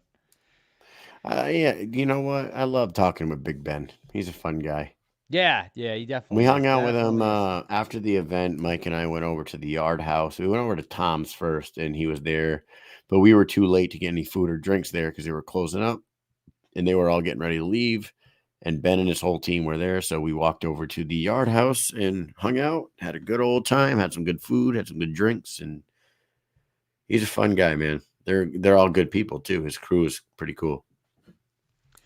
Yeah, I had a lot of fun. I think we were both on the verge of death that night because we didn't eat any food. See, there's a mistake that we make often. And we did good the last few events. We were like, we're going to eat on fight day.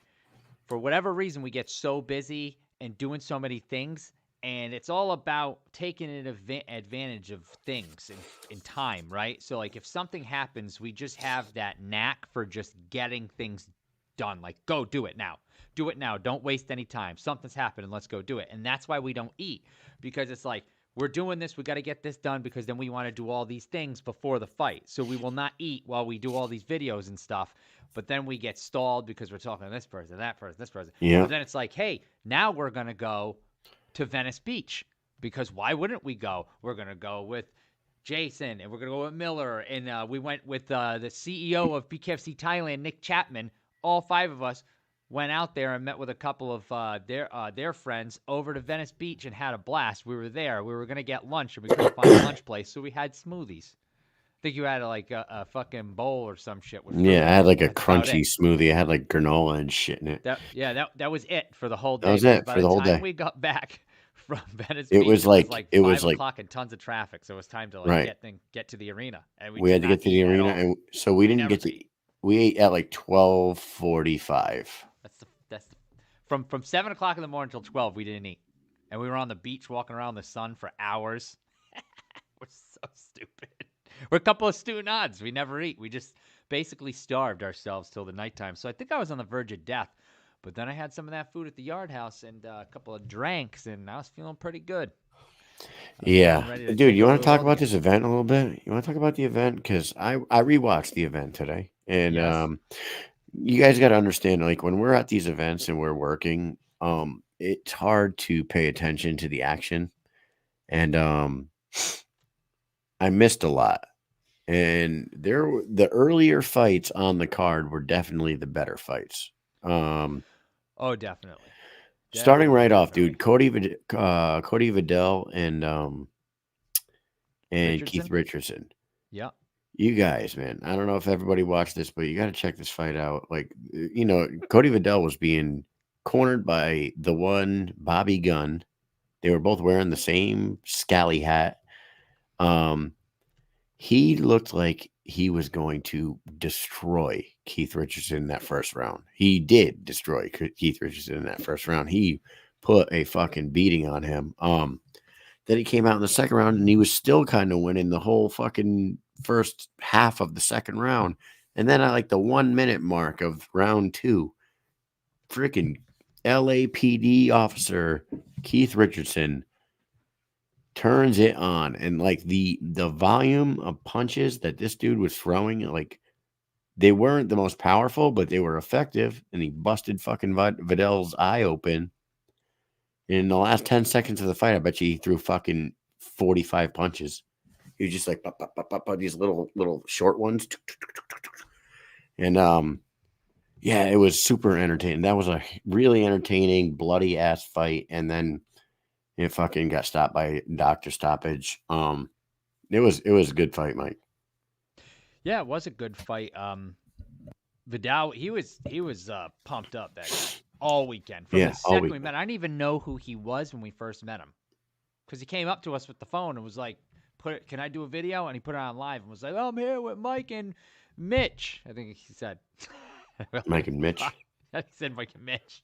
So Yeah. I slapped. Yeah, Mike and Mitch. So I was like, "Who is this guy?" He was very loud, right? So Yeah. I didn't know he was a fighter at the time. So we went in, and then there was somebody yelling in the corner after the presser, and I thought somebody was fighting, but it was just him doing something. And I was like, "Who is this guy?" And then later on, I realized who he was, and I was like, "Oh my God," because I heard him talking about he's going to make history. He's going to be the first fighter to ever walk out in a bare knuckle fight. So he's making history, he's in the first fight and the first fighter to walk out. So I was like, "Oh, this fucking guy's fighting? Holy shit." Like, I had no idea. But his energy, I thought he was going to go out there, which he kind of did go out He there kind and of go did, a little dude. bit buck wild. And then like He was throwing hammers on him in the Yes. first round, dude. And then the tide turned a little bit, and of course, we didn't get to see too much after that. Another thing that was surprising is I didn't know that Keith Richardson was a LAPD. I had no His idea. face, dude, his face was so fucked up. Swollen? Talking to me when we did the interview afterwards. Can you see it in this picture? The swelling on his. Yeah. Right Oh there. my God, it was way It was worse much than that bigger when I than was that. talking to him. It looked I have like a video that I'll play. he maybe looked like tomorrow. he got hit in the fucking face with a freaking cinder block. It was crazy. It was swollen. It was swollen. But dude, the second fight on the card was Tommy Aaron versus Richard Brooks, and Tommy Aaron did his thing and beat up Richard Brooks, and it almost ended like in a weird way, and it was well refereed and well called, and it just so happened to be refereed by the crippler Chris Lieben, who became the first person to ever compete in the BKFC and also referee in the BKFC, which is pretty fucking awesome. And it's pretty cool. And we were there. We were there for his fight on KnuckleMania 1, and we were there for this one. But you know what he did was Tommy Aaron dropped Richard Brooks with a fucking massive punch. And when he went down, he went to hit him a second time, and in like live action, you thought he hit him while he was on the ground, kind of like the Lorenzo Hunt, Quentin Henry thing. But Tommy Aarons was aware of what he was about to do, and he like pulled back and he like barely clipped this dude Richard Brooks in the shoulder. barely, right? And they're like, when you're watching the broadcast, they're saying like, "Oh, this might end in a no contest for an illegal punch," but Lytle was like, "It better not. It should not, because that's not the kill shot. The kill shot was the shot that put him down, not the one that hit him in the shoulder." And Lieben went over. He talked it over Andy Foster, and those guys, they made the right decision. Gave Tommy Aarons the TKO win. That was the right call. I'm glad for that too, because I like Lieben, and I like to see fucking fights getting called right. They watched the replay. Yeah, well, I don't know. They talked it over. I don't know if they actually Okay. watched the replay. So they talked. Yeah. They talked it probably over. Lieben was talking it over with Andy Foster on the side, and he was talking it over, and then all of a sudden they called the fight, and they called it a TKO win for Tommy Aarons, because the punch that put Brooks down was the kill shot, and that was the right call. It was great. I was happy that they made that right call. That's nice that they made the right call. I was wondering if they actually, like, if you knew, like, they used a replay, which that's fine. They probably didn't, because I don't think they did it yet. But if they did, I was gonna say, like, did they pass that in Cali? Did, like, California become the first state to use instant replay in bare knuckle? But maybe not.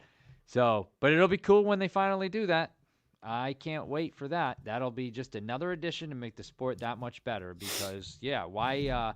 There's something about bare knuckle that makes people punch when they fall. Like, I know it has happened in boxing. I'm sure it happens every now and then, but there's just something about the pace of it and the grabbing and being able to fight dirty. You know what it is, though? It's the guys that are coming from over from MMA. It's this guy Tommy Aarons had like 30 fucking MMA fights, MMA fights. They just keep swinging. Yeah, they're used to putting somebody down and then fucking finishing them on the floor. It's what it is. The next fight on the card was Vinny Familiari and Fernando Gonzalez, and that one, there's not too much to talk about. It was a good back and forth fight. I watched it today, and it was a good back and forth. Vinny won, and he should have. I'm pretty sure he won all the rounds, like maybe 4 out of 5 rounds. It was but it was back and forth. They bloodied each other up. It wasn't a terrible fight. It wasn't the greatest fight, but it was entertaining. It was back and forth, and Vinny did his thing. The fight after that, though, is when I wanted to talk about Victor Rosas and Daniel Alvarez, Mike. Yep. That could have been a contender for fight of the night. And so could the Ruben War Angel Corps. It's like they had like 3 fight of the night contenders in a row. It was the Alvarez Rojas fight, Angel Corps War, Diaz, Jordan. Those 3 fights were all in a row, and they were all really good fights.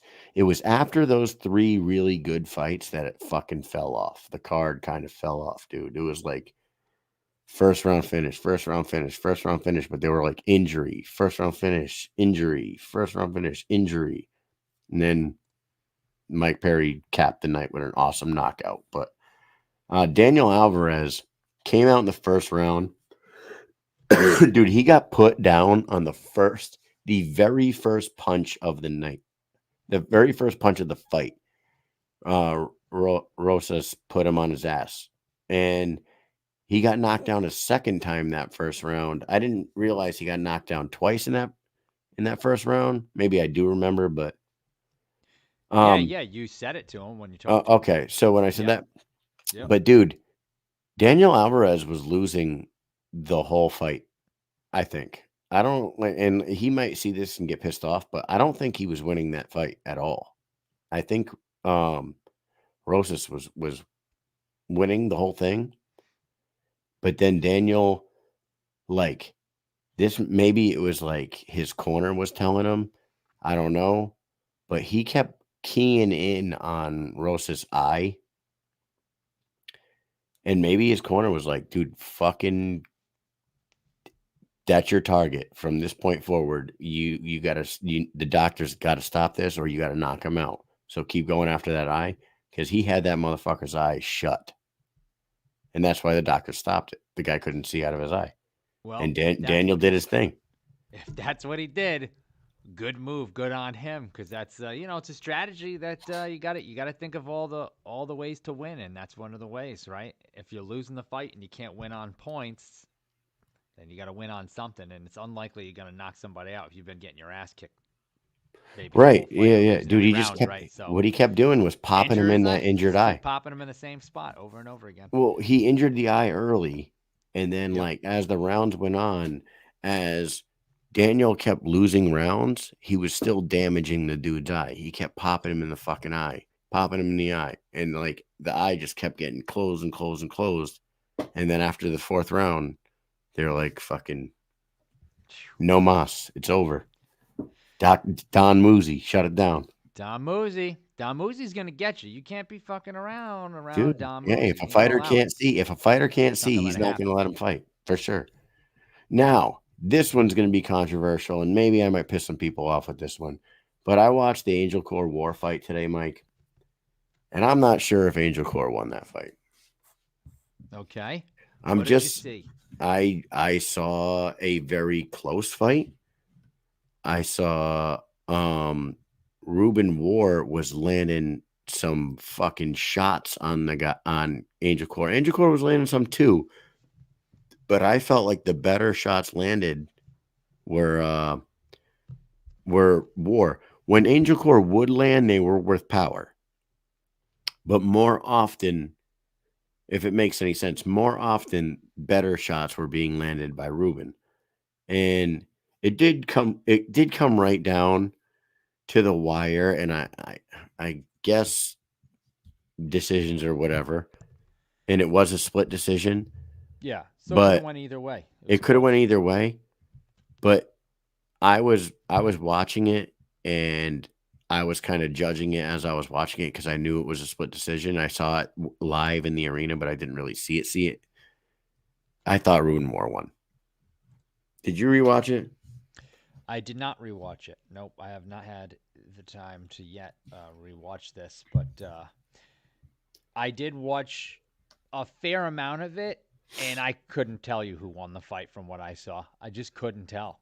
Right, it was very too close even. from what I saw, and I missed probably 2.5 rounds in the arena. So, like you said, it's hard because I think you were actually interviewing somebody when the fight was started.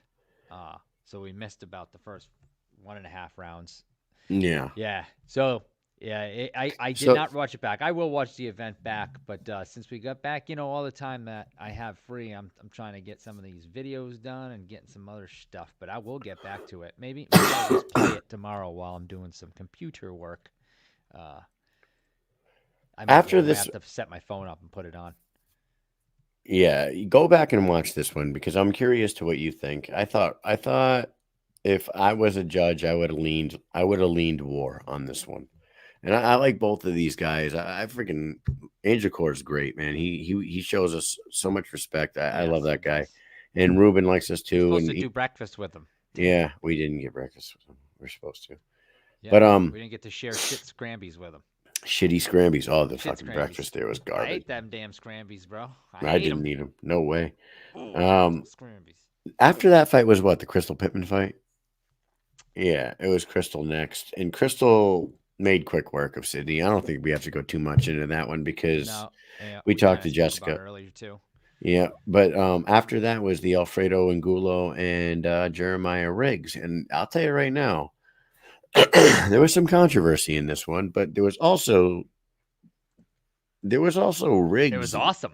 It was awesome. Riggs It was was so awesome. and I don't know if I don't know if I'm like making excuses or whatever, but I was like, maybe he was trying to get like a tie clinch on him, but he's got long, sweaty, wet hair, and every time he's trying to grab the back of his neck, his fucking hand just keeps grabbing fucking hair. I don't know, because I don't feel like Jeremiah Riggs is the kind of guy that would just blatantly grab somebody's fucking hair. Like maybe he was trying to grab the back of the neck, and as he was going to clinch, he grabbed the hair, but didn't. I don't know. Either fucking way, he grabbed hair. He did do that. It's all on. It's Camera. it's in the picture It's too. it's I'm in the gonna bring a picture pictures. of it, Like and it's there. you could, yeah. He's got the hair in his hand right there. But But yeah, like I know what you're saying. The guy, when you meet him, he's a very stand-up dude. He's super nice stand-up. So I don't know. He either made a bad decision, it was an accident, he was adrenaline, whatever. He did it on purpose. But yeah, it was a crazy ass fight, though. I'll tell you that. That It shit was was violent insane. as That's fuck. why I played that little clip too. That clip was awesome. Like the crowd going nuts too. The fight only lasted what, a minute and 40 seconds or something like that. It was a nonstop. From Minute the and beginning to the 33. end. Oh, we did skip one. We'll go back to it in a second. Yeah.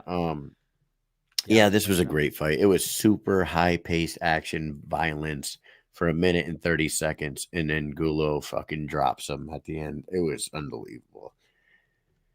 And Alfredo and Gulo, like we were talking about it before this. In his last boxing fight, he did not Yeah, look we that missed a good. couple.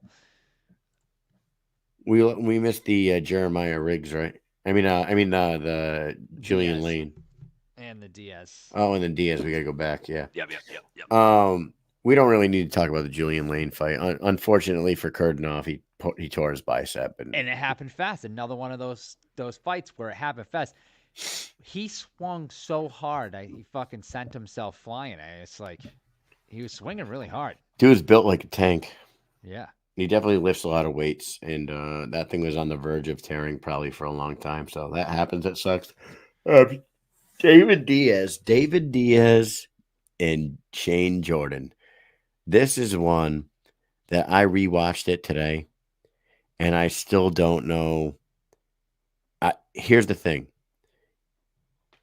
I thought it was a draw when I watched it that night, and we did watch a lot of that fight. Standing there, we watched a lot of it. Oh yeah, we did. That was one that we actually stood and watched. The crowd was going nuts for that fight. I did think ballistic. that Shane won the first three, and then David got the knockdown in the fourth, got a 10-8, and won the fifth, making it a draw. I thought the draw was the right call.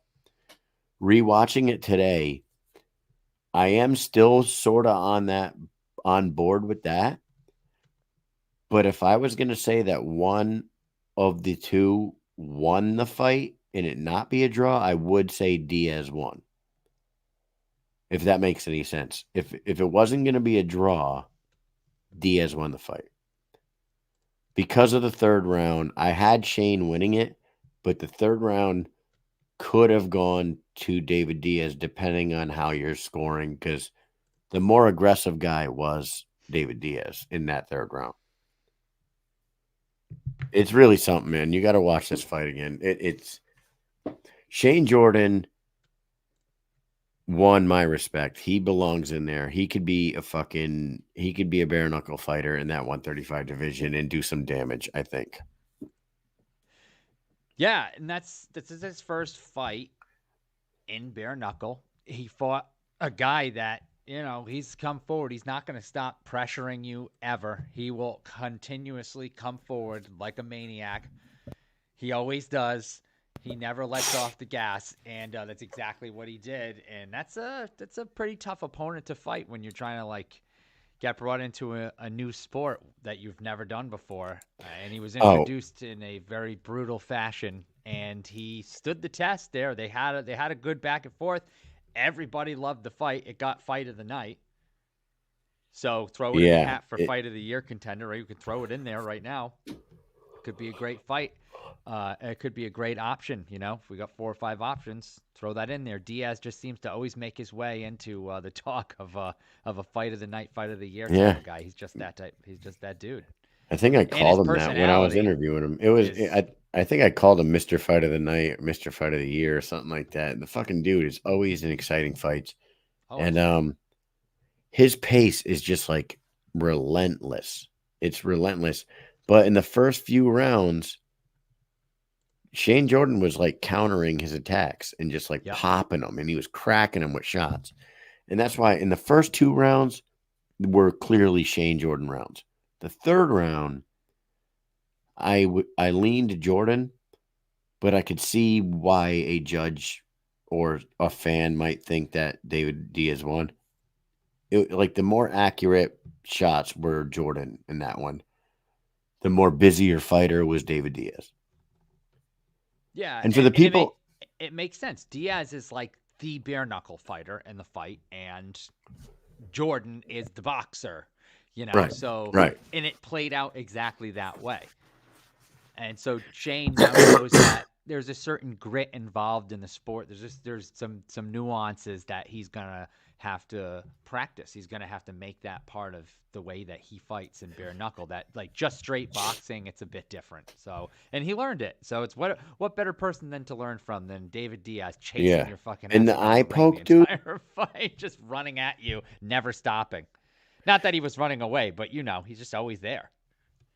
Right, and the people that are online saying this dude dumb. ran the whole fight, he ran the whole fight, you're fucking crazy. Well, I Watch think the he's just fight trying to again. get out of the fucking way because Yeah, he doesn't he's want to playing stand there and just get defense. beat down. He's playing defense there. Yeah. But dude, the eye poke. So the eye poke, it was like Shane was getting out of the way of something, and he spun around and he looked like he was going to like push David Diaz's head. You know what I mean? Like, he's just trying to clear because he was turning around, so he's just trying to keep him away from him. I so he don't didn't think that was find his egregious. space. I didn't think it was an egregious eye Sure, poke at all. Yeah, It got him. It didn't go in like one of those eye pokes where you see like the finger disappear. But I Yeah. think it scratched his eyelid. But whatever. He took his time. Yeah, it got him. As he should. So we talked about David Diaz. We talked about so now we got the main three fights. We already talked to Ben Rothwell about the Todd Duffy one. Yes. That was unfortunate. It was unfortunate. It ended in a TKO via injury. It was a stinger of some sort. Who knows? Unfortunately, but you know what? We move on from that one. Ben did his. Yeah, look, this is all I have, right? Let's see. We have them standing up. We have them falling down on the first fall, I think. That's the first one. And then the second one. That's it. That's it. Three pictures. That's how long the fight was. Unfortunately, Todd got hurt, and it is what it is. Second injury of the night. And then we moved to the co-main event. Mick Terrell versus Lorenzo Hunt. The build-up for this one was insane. You got one side calling the other side a white supremacist, the other guy calling him a nub. They pull out a tape measure at the press conference to see how tall or how big their wieners are. And then they go in there, and Lorenzo has an awesome walkout with his wife, with the big juggernaut as he always has now. And I don't know if Lorenzo was going to win the fight anyway. It just looked like Mick was the bigger, stronger, like he's just a big guy. He's just a big heavyweight champion. And I think it was a little bit too much to bite off for Lorenzo. But that injury sucks. What would have happened? If the fight had continued, if Mick dominates in the beginning, right? Not dominate, but you know what I mean? Like, it didn't seem like Lorenzo, but it had just started. That's the problem. Like, so you could tell Mick definitely had the advantage. He's got the reach advantage, he's got the height advantage, he's got the weight advantage, and he has the strength advantage, right? So he's got a lot of advantages going on, and you could tell that was definitely the issue. Right. Lorenzo did get clipped, which is what made him fall in the first place, which ended giving him the elbow injury. It would have been nice to see without that injury. Lorenzo was definitely getting up because you could just tell by the way he looked. That he wasn't. He was going to get up from that, right? Yeah. So if he gets back in there, is he able to catch Mick with a couple of shots, stay the rest of the round, get to the next round? Okay, now we're on the second round. Do they last through that round? Who gets tired first? Right?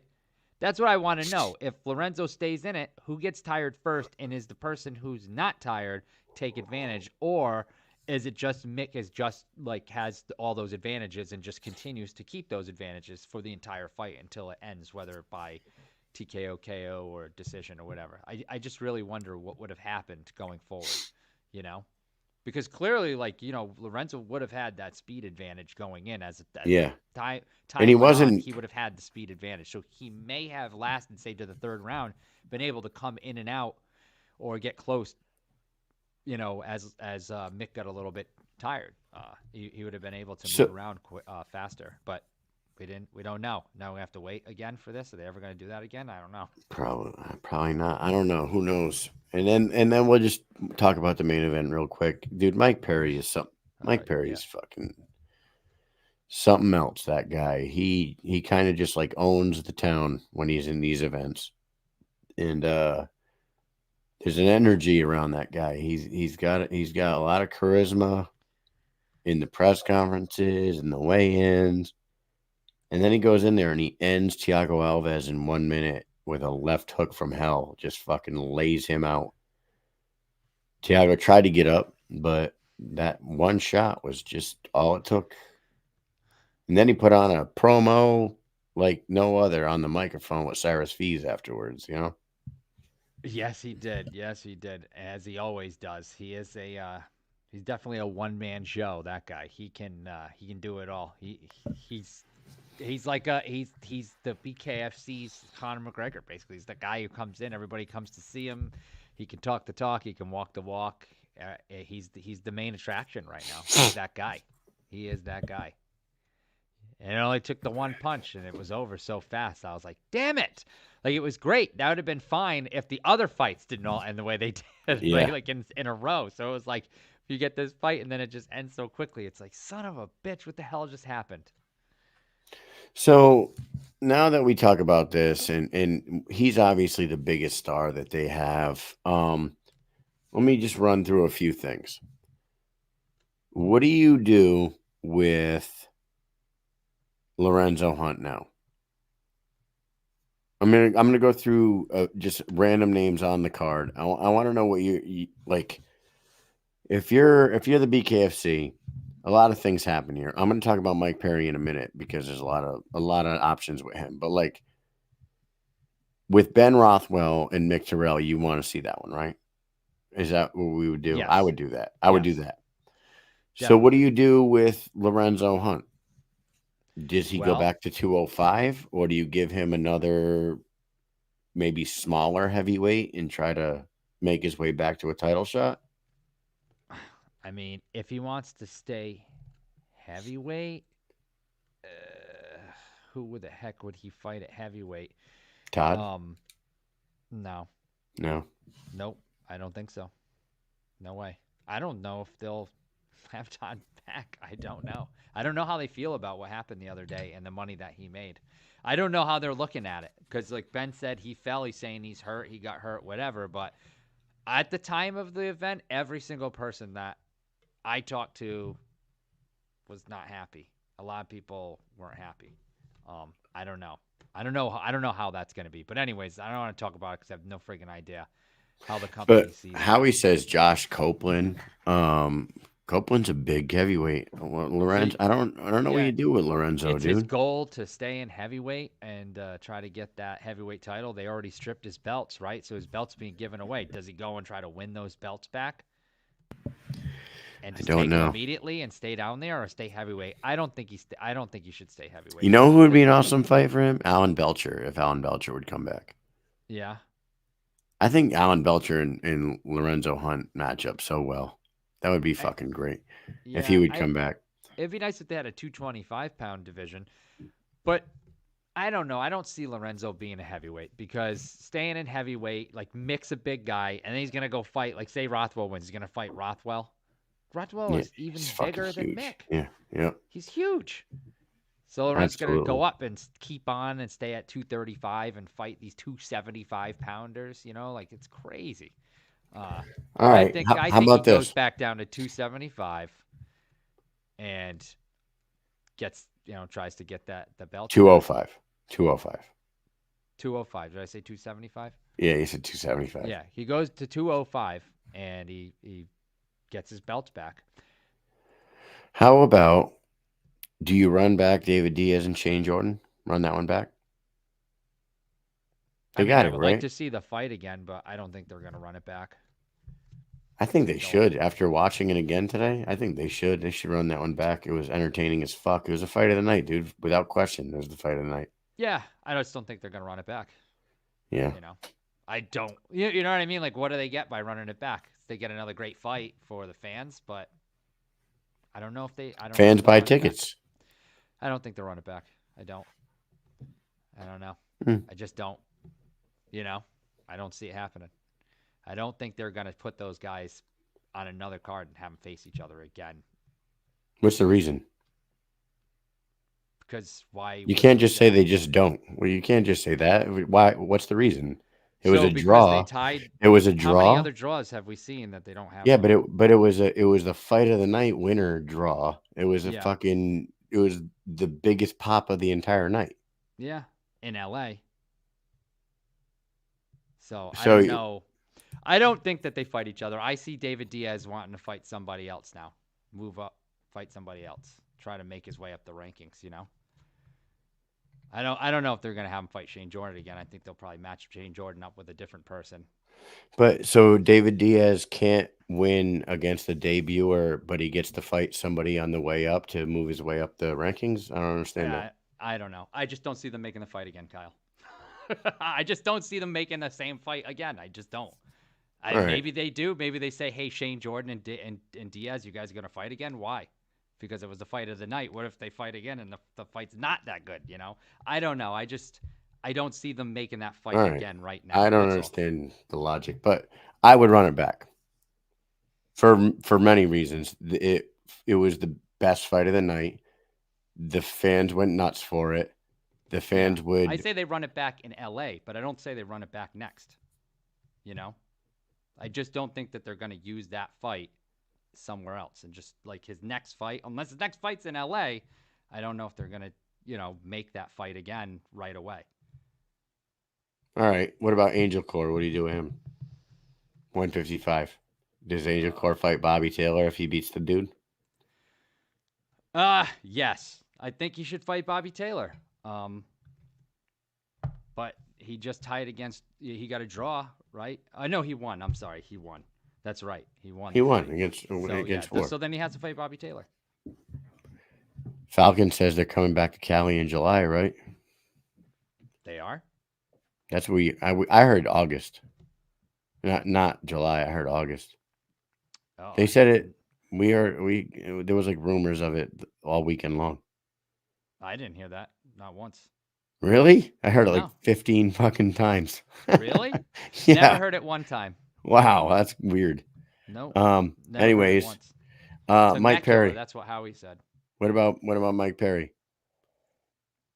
Well, maybe if they have it in July, maybe they run the Diaz fight again, but I just don't see them doing it right away already. Like, hey, we have this fight. It's a good fight. Let's waste it right off the rip. Let's just do it right now, right away. I don't know. I just don't see that happening. You know what I mean? I don't know. I just don't. No, I think it's unfinished work. It's unfinished business. It's a draw. The fight's not done. Yeah, there's a lot of draws that you just never see again.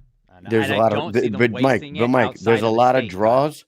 There's a lot of draws that suck. Yeah. That's the Okay. thing. There's Sure. a lot of draws that suck that you wouldn't want to see it again. Yeah. But there's I got it. there's not really a lot of draws that win fight of the night.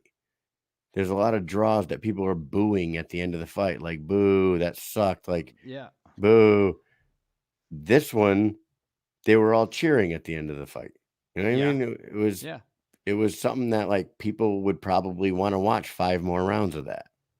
So that's the whole sense in that one. Yeah, no, I get it, but I don't think they do it right away. Like, I just don't think they just go, hey, let's throw this card. Let's put these guys back against each other right away. I don't see it happening. I don't. Unless it's in California. So if they are having a fight in California, then maybe it does make sense because he sold a All ton right, of then who would tickets, okay. David All right. Diaz. All right, let's go like this. Who should Diaz fight then? I have no idea. No clue. No. Don't have one fighter for you. No, I don't have any idea who he should fight right now. Like G Perez is fighting Albert Inclon. Would he fight like the winner of that one or something like that? But like, how can he move up and not Shane Jordan? You know what I mean? Like, that's why it needs to get settled because David Diaz can't fight somebody like higher in the rankings to try to move himself up the rankings if he didn't get a W. Yeah, but you said you thought he won, right? I said I thought it was a draw, but if one of the two if it wasn't going to be a draw, I would have leaned Diaz. Yeah. Yeah. but it wasn't. It was a draw. Yeah. I don't know. He didn't get a Maybe they- W. Maybe they run it back, Kyle. If that's what you want me to say. I'm not saying that. I'm Really, just really trying to make. important to you to make me say No, that they're going to I run it back. wanted you to make sense of it. It doesn't make sense to The not sense run it. is I don't see them making the fight again right away. I see them doing it again in the future, but I just don't see them saying, hey, let's throw these guys on whatever card's coming up and just throw them on it. When they sold the cards and that happened in LA, I think that they waited to another LA card and maybe throw it on there again. But if there's a card coming up soon, then maybe they do throw it on there. That's all. Neither one of them are fighting anytime soon. They're both on probably like 6-month fucking medical expense. Yeah, so then they probably can't even fight in the next card. Right. It's They a- probably it's a- can't. well, no, it's a So few it months wouldn't be away. right away. It It's wouldn't a be. few months away, though. Yeah, it wouldn't be right away. It's not like they're fighting next week. It would be like 3-4 months probably. Hey, well, you're asking me on the spot for an answer, and now throwing in all these other friggin', I didn't think of all these different things, when you asked me. We're on the spot talking right now, so I didn't think about all these different things. I just said, I don't think they're going to throw them right after this event. Like, hey, let's throw those guys and have them run it back again right now, Where's very next Temecula? time. Where is that? I don't know. He says it won't be in LA, but it's close. Is Temecula in California? Yes, I don't even know what that is. it's in California. How about Mike Perry? What are you doing, Mike Perry, next? Have them fight Mundell. Yeah, that'd be the one. Here's the thing. After the fight, Mike Perry is telling people that nobody wants to fight him. That Not doesn't true. make any sense. And I hate that. I hate that he is saying that nobody wants to fight him.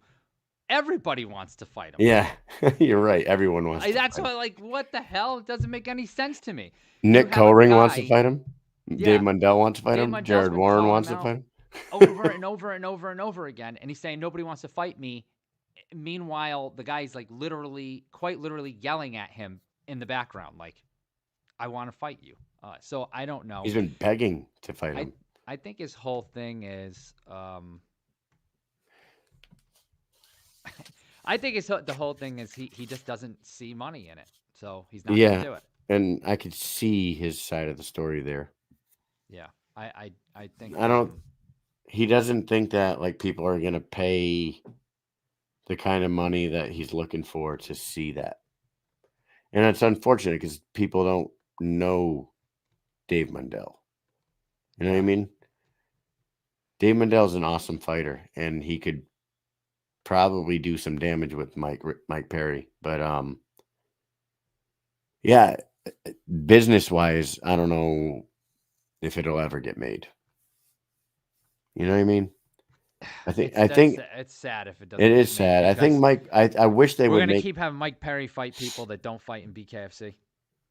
Yeah, I think so. Like it's eventually can we have like it's not that these guys aren't like, combat sports veterans, but they're not BKFC veterans, So like let's get somebody with actual bare knuckle background that actually fights and wins fights like the champion to have him actually have a fight of somebody who knows what's going on in that ring. And I know that Alves fought, but freaking last time he fought was BKFC 18 and he busted his hand. We never saw him again. So I don't know. I was not a fan of that fight when it got made right from the get-go. And Yeah, I didn't like it a either. minute into the fight, it's over. So I want to see the guy get into a freaking fight with somebody. The Eddie Alvarez fight was panning out to be awesome, and then all of a sudden, Eddie Alvarez got injured. They beat the shit out of each other. But like other than that, I think we need to maybe accept the fact that Mike Perry is never going to fight for a title. Yep. And he's just going to be the guy to draw eyeballs to the sport. And these guys that like Mundell and Warren and those guys just got to like forget about it, because forever they will put him against some outside fighter at the top of the card and then put title fights under him. You know what I mean? It sucks, but it's making the company money, I guess. Like people there's the tune regular in for league him. and there's the money league. Right. So they got like a money division, basically, is what it Yeah. comes down to. They got like the King of Violence division. where they just keep bringing in fucking giant names to fight him. And I don't hate it. I don't hate it. I don't hate it. I just would love to see him fight somebody that I'd actually be like, oh, this is gonna be a good fight. Like, So here's the thing. If he fights Mundell and he loses, yeah, their cash cow is gone. yeah, I don't think it is though. I don't think it is. So he goes and loses one fight, and now that's it. Nobody's gonna want to see Mike Perry anymore. He lost No, against the but what if he champion, get Dave Mundell, and now he can't fight anymore. Yeah, I don't know if that's really true. I think he's still gonna be a draw. He's still crazy. Conor McGregor lost many times in a row. People still wanted to see him, and he's not the exact same thing, but he's very popular. So I don't think it really does anything. But like if they're angling for like Jorge Masvidal or Nate Diaz, Might even make Mundell popular. it would do. Create would another do star in that. the process. Someone It- who's sticking around. But nothing against Mundell. Put a microphone in front of him, Yeah. and you're not getting what you're getting out of Mike Perry. He doesn't have the charisma. He doesn't have the character to fucking carry a company. If he was to go in there and knock out Mike Perry, like fuck him up and knock him out, I don't think they would ever be able to like book a fucking Jorge Masvidal fight or a Donald Cerrone fight or any of those fights. I don't know. I just don't think. I think all those fights would be out the window. So Just maybe because it got knocked out one time, you think they'll just be like, nah, we're not going to fight. No way. Not going to happen. I don't know. I don't think people are just not going to fight him if he loses one match. I mean, he's lost plenty of matches. He's like 14 and 12 or something. What's his record? I'm probably way he's off. like 17-8. Yeah. In, So in MMA. yeah. So he's lost lots of fights. I don't know. I think I just annoyed that he won't fight Mundell. Just won't do it. It's never gonna happen. We're never gonna see it. I think it's never gonna. I gotta get over it because I think everybody needs to get over it. I think it's never gonna happen. I've been kind of like on that boat for a while now. I think it's never gonna happen. I don't think he's ever going back to 175. Nope. And if Mundell wants to come up to 185, he's definitely not going to get the fight at 185. If they were going to fight, it would be for the 175-pound title. And Mike's made it pretty clear that he's not going back to 175, and he has no interest in the fight. And he is the cash cow for the company. And if he doesn't want it, he's not going to do it. Yeah. So everyone should turn their energy towards Mundell defending his title against anybody in his division. Yeah. Yeah, it sucks, but I don't think it's ever gonna happen. Ever. So just gonna have to get over it. My ass is chapped, and I'm gonna have to get over it. I think you know what you might see more. I think you could see Jared Warren. Yeah, because he actually talked about that. Which makes entirely zero sense to me. Right. And I don't know why, but he's more interesting than fucking Mundell to Perry. Yeah. He said it makes fucking no. It's the most absolute backwards ass fucking theory logic that I've ever heard. He says, I don't want to fight Dave Mundell. Because he already beat him twice. That's his reason, though. But that's his reason. It's fucking stupid. It's dumb. Come on now. That's ridiculous. I beat you in MMA years and years ago, in which wasn't like he just fucking completely annihilated the guy, right? I know, but MMA. That is his argument, though. In MMA, he beat him. Okay. Now, fast forward, he's the champion. So that's like you're a boxer, you beat a guy on the way up twice, and then you see him later on, and this actually isn't even entirely the same because we're talking about the same sport. That guy's the champion in your division, and you go, I'm not going to fight that guy. Because I already beat him twice. He left the division. I got it. He left the division. Right. So he's not interested. I'm not going to fight the champion in this division. I already beat him twice. I'm going to go to the other division and fight these guys. Fuck that. And I'll fight the other guy that isn't the champion. No, he said if he wins the 185-pound champion, I'll fight him. That's what he said. He said if Warren fights the 185-pound champion, I could see myself fighting that guy. That's what he said. Cool. Yeah. I mean, I'm happy for Jared Warren, but it's I just don't I don't see the logic here. Why not fight? Why not fight Mundell? But doesn't want to do it. Whatever. Because I see in the comments, Mundell's not the money fight, right? Mundell's not a money fight. Well, I got news for you. Neither is Jared Warren's Warren. not a money fight either. So why are we making sense of this one too? Like, it doesn't make any sense at all.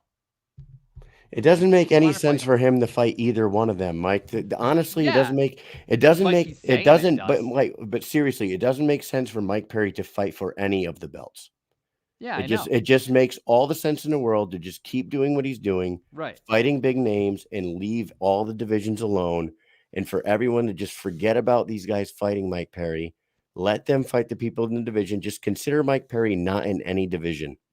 He's not in one of their divisions. He's in his Yeah. own fucking division called headlining big cards for lots of money to draw eyeballs. That's his Yeah. division.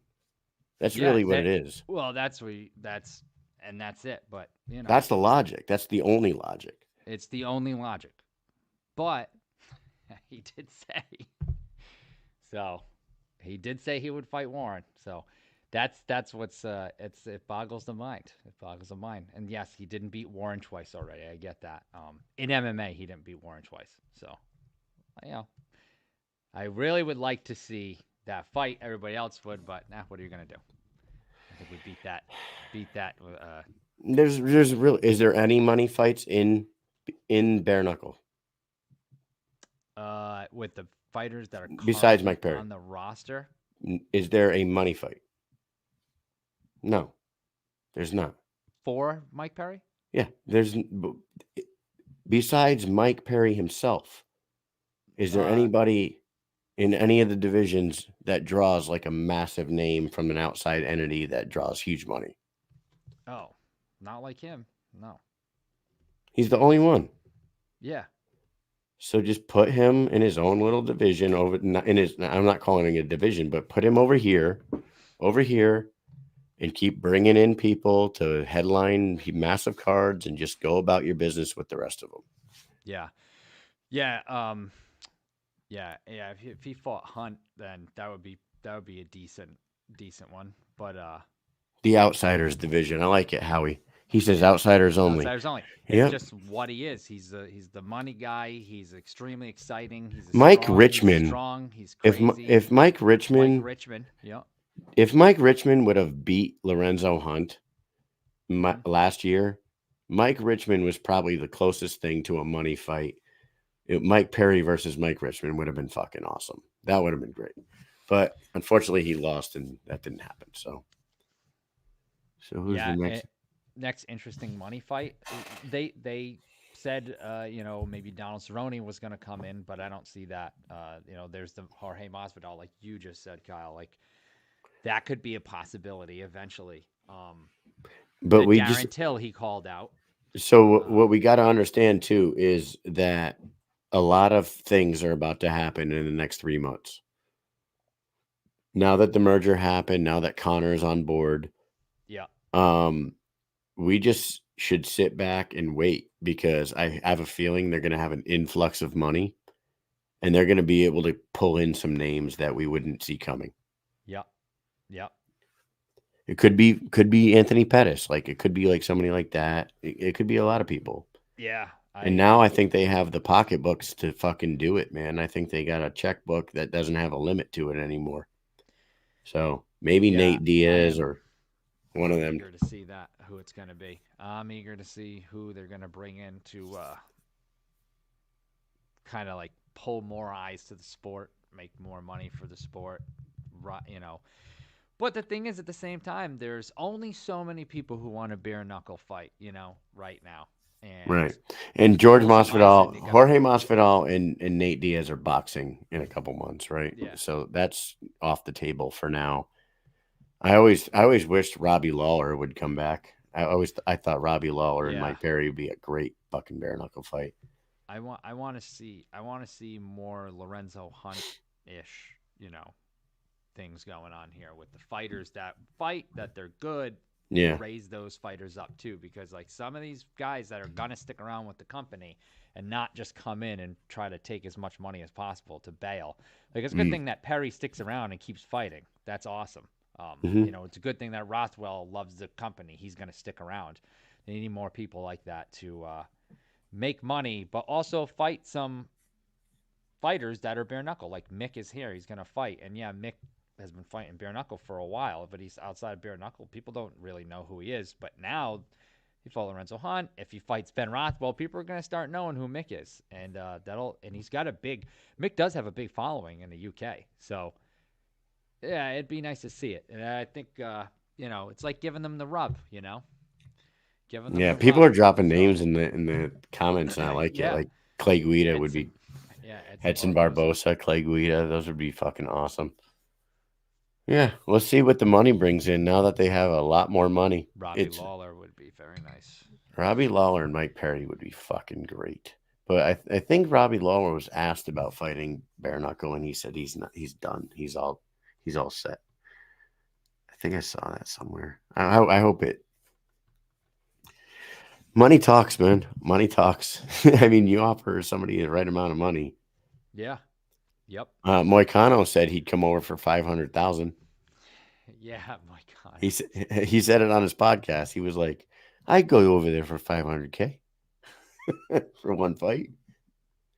Yeah. See, that's the thing. Like, you could come over and take that 500K and then leave and not even help the sport much. Yeah. We need those Mike Perrys and Ben Rothwells to stick arounders. The guys that are gonna help grow the company. Because yeah, I think the people who are trying to come in for one and dones aren't. They can work, but I don't think they're gonna help the sport too much. You know. Yeah. All right. Well, let's wrap this up. Do you think that the Christine Faria Jessica Borga fight gets made? I hope so. I think it's a good matchup. I would like to see it get made. I don't know what the hell's going on with Jod. How can Jod not be in those comments and out on social media being like, hell no, this is my fight. I fought for this. Like I don't see her.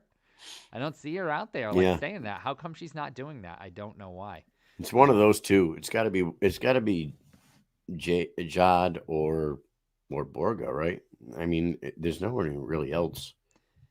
I don't know who else. Howie, Borga just told us today earlier that she is not going 135. It's not happening. It's 140 catch weight, she At said. the very most, yeah. So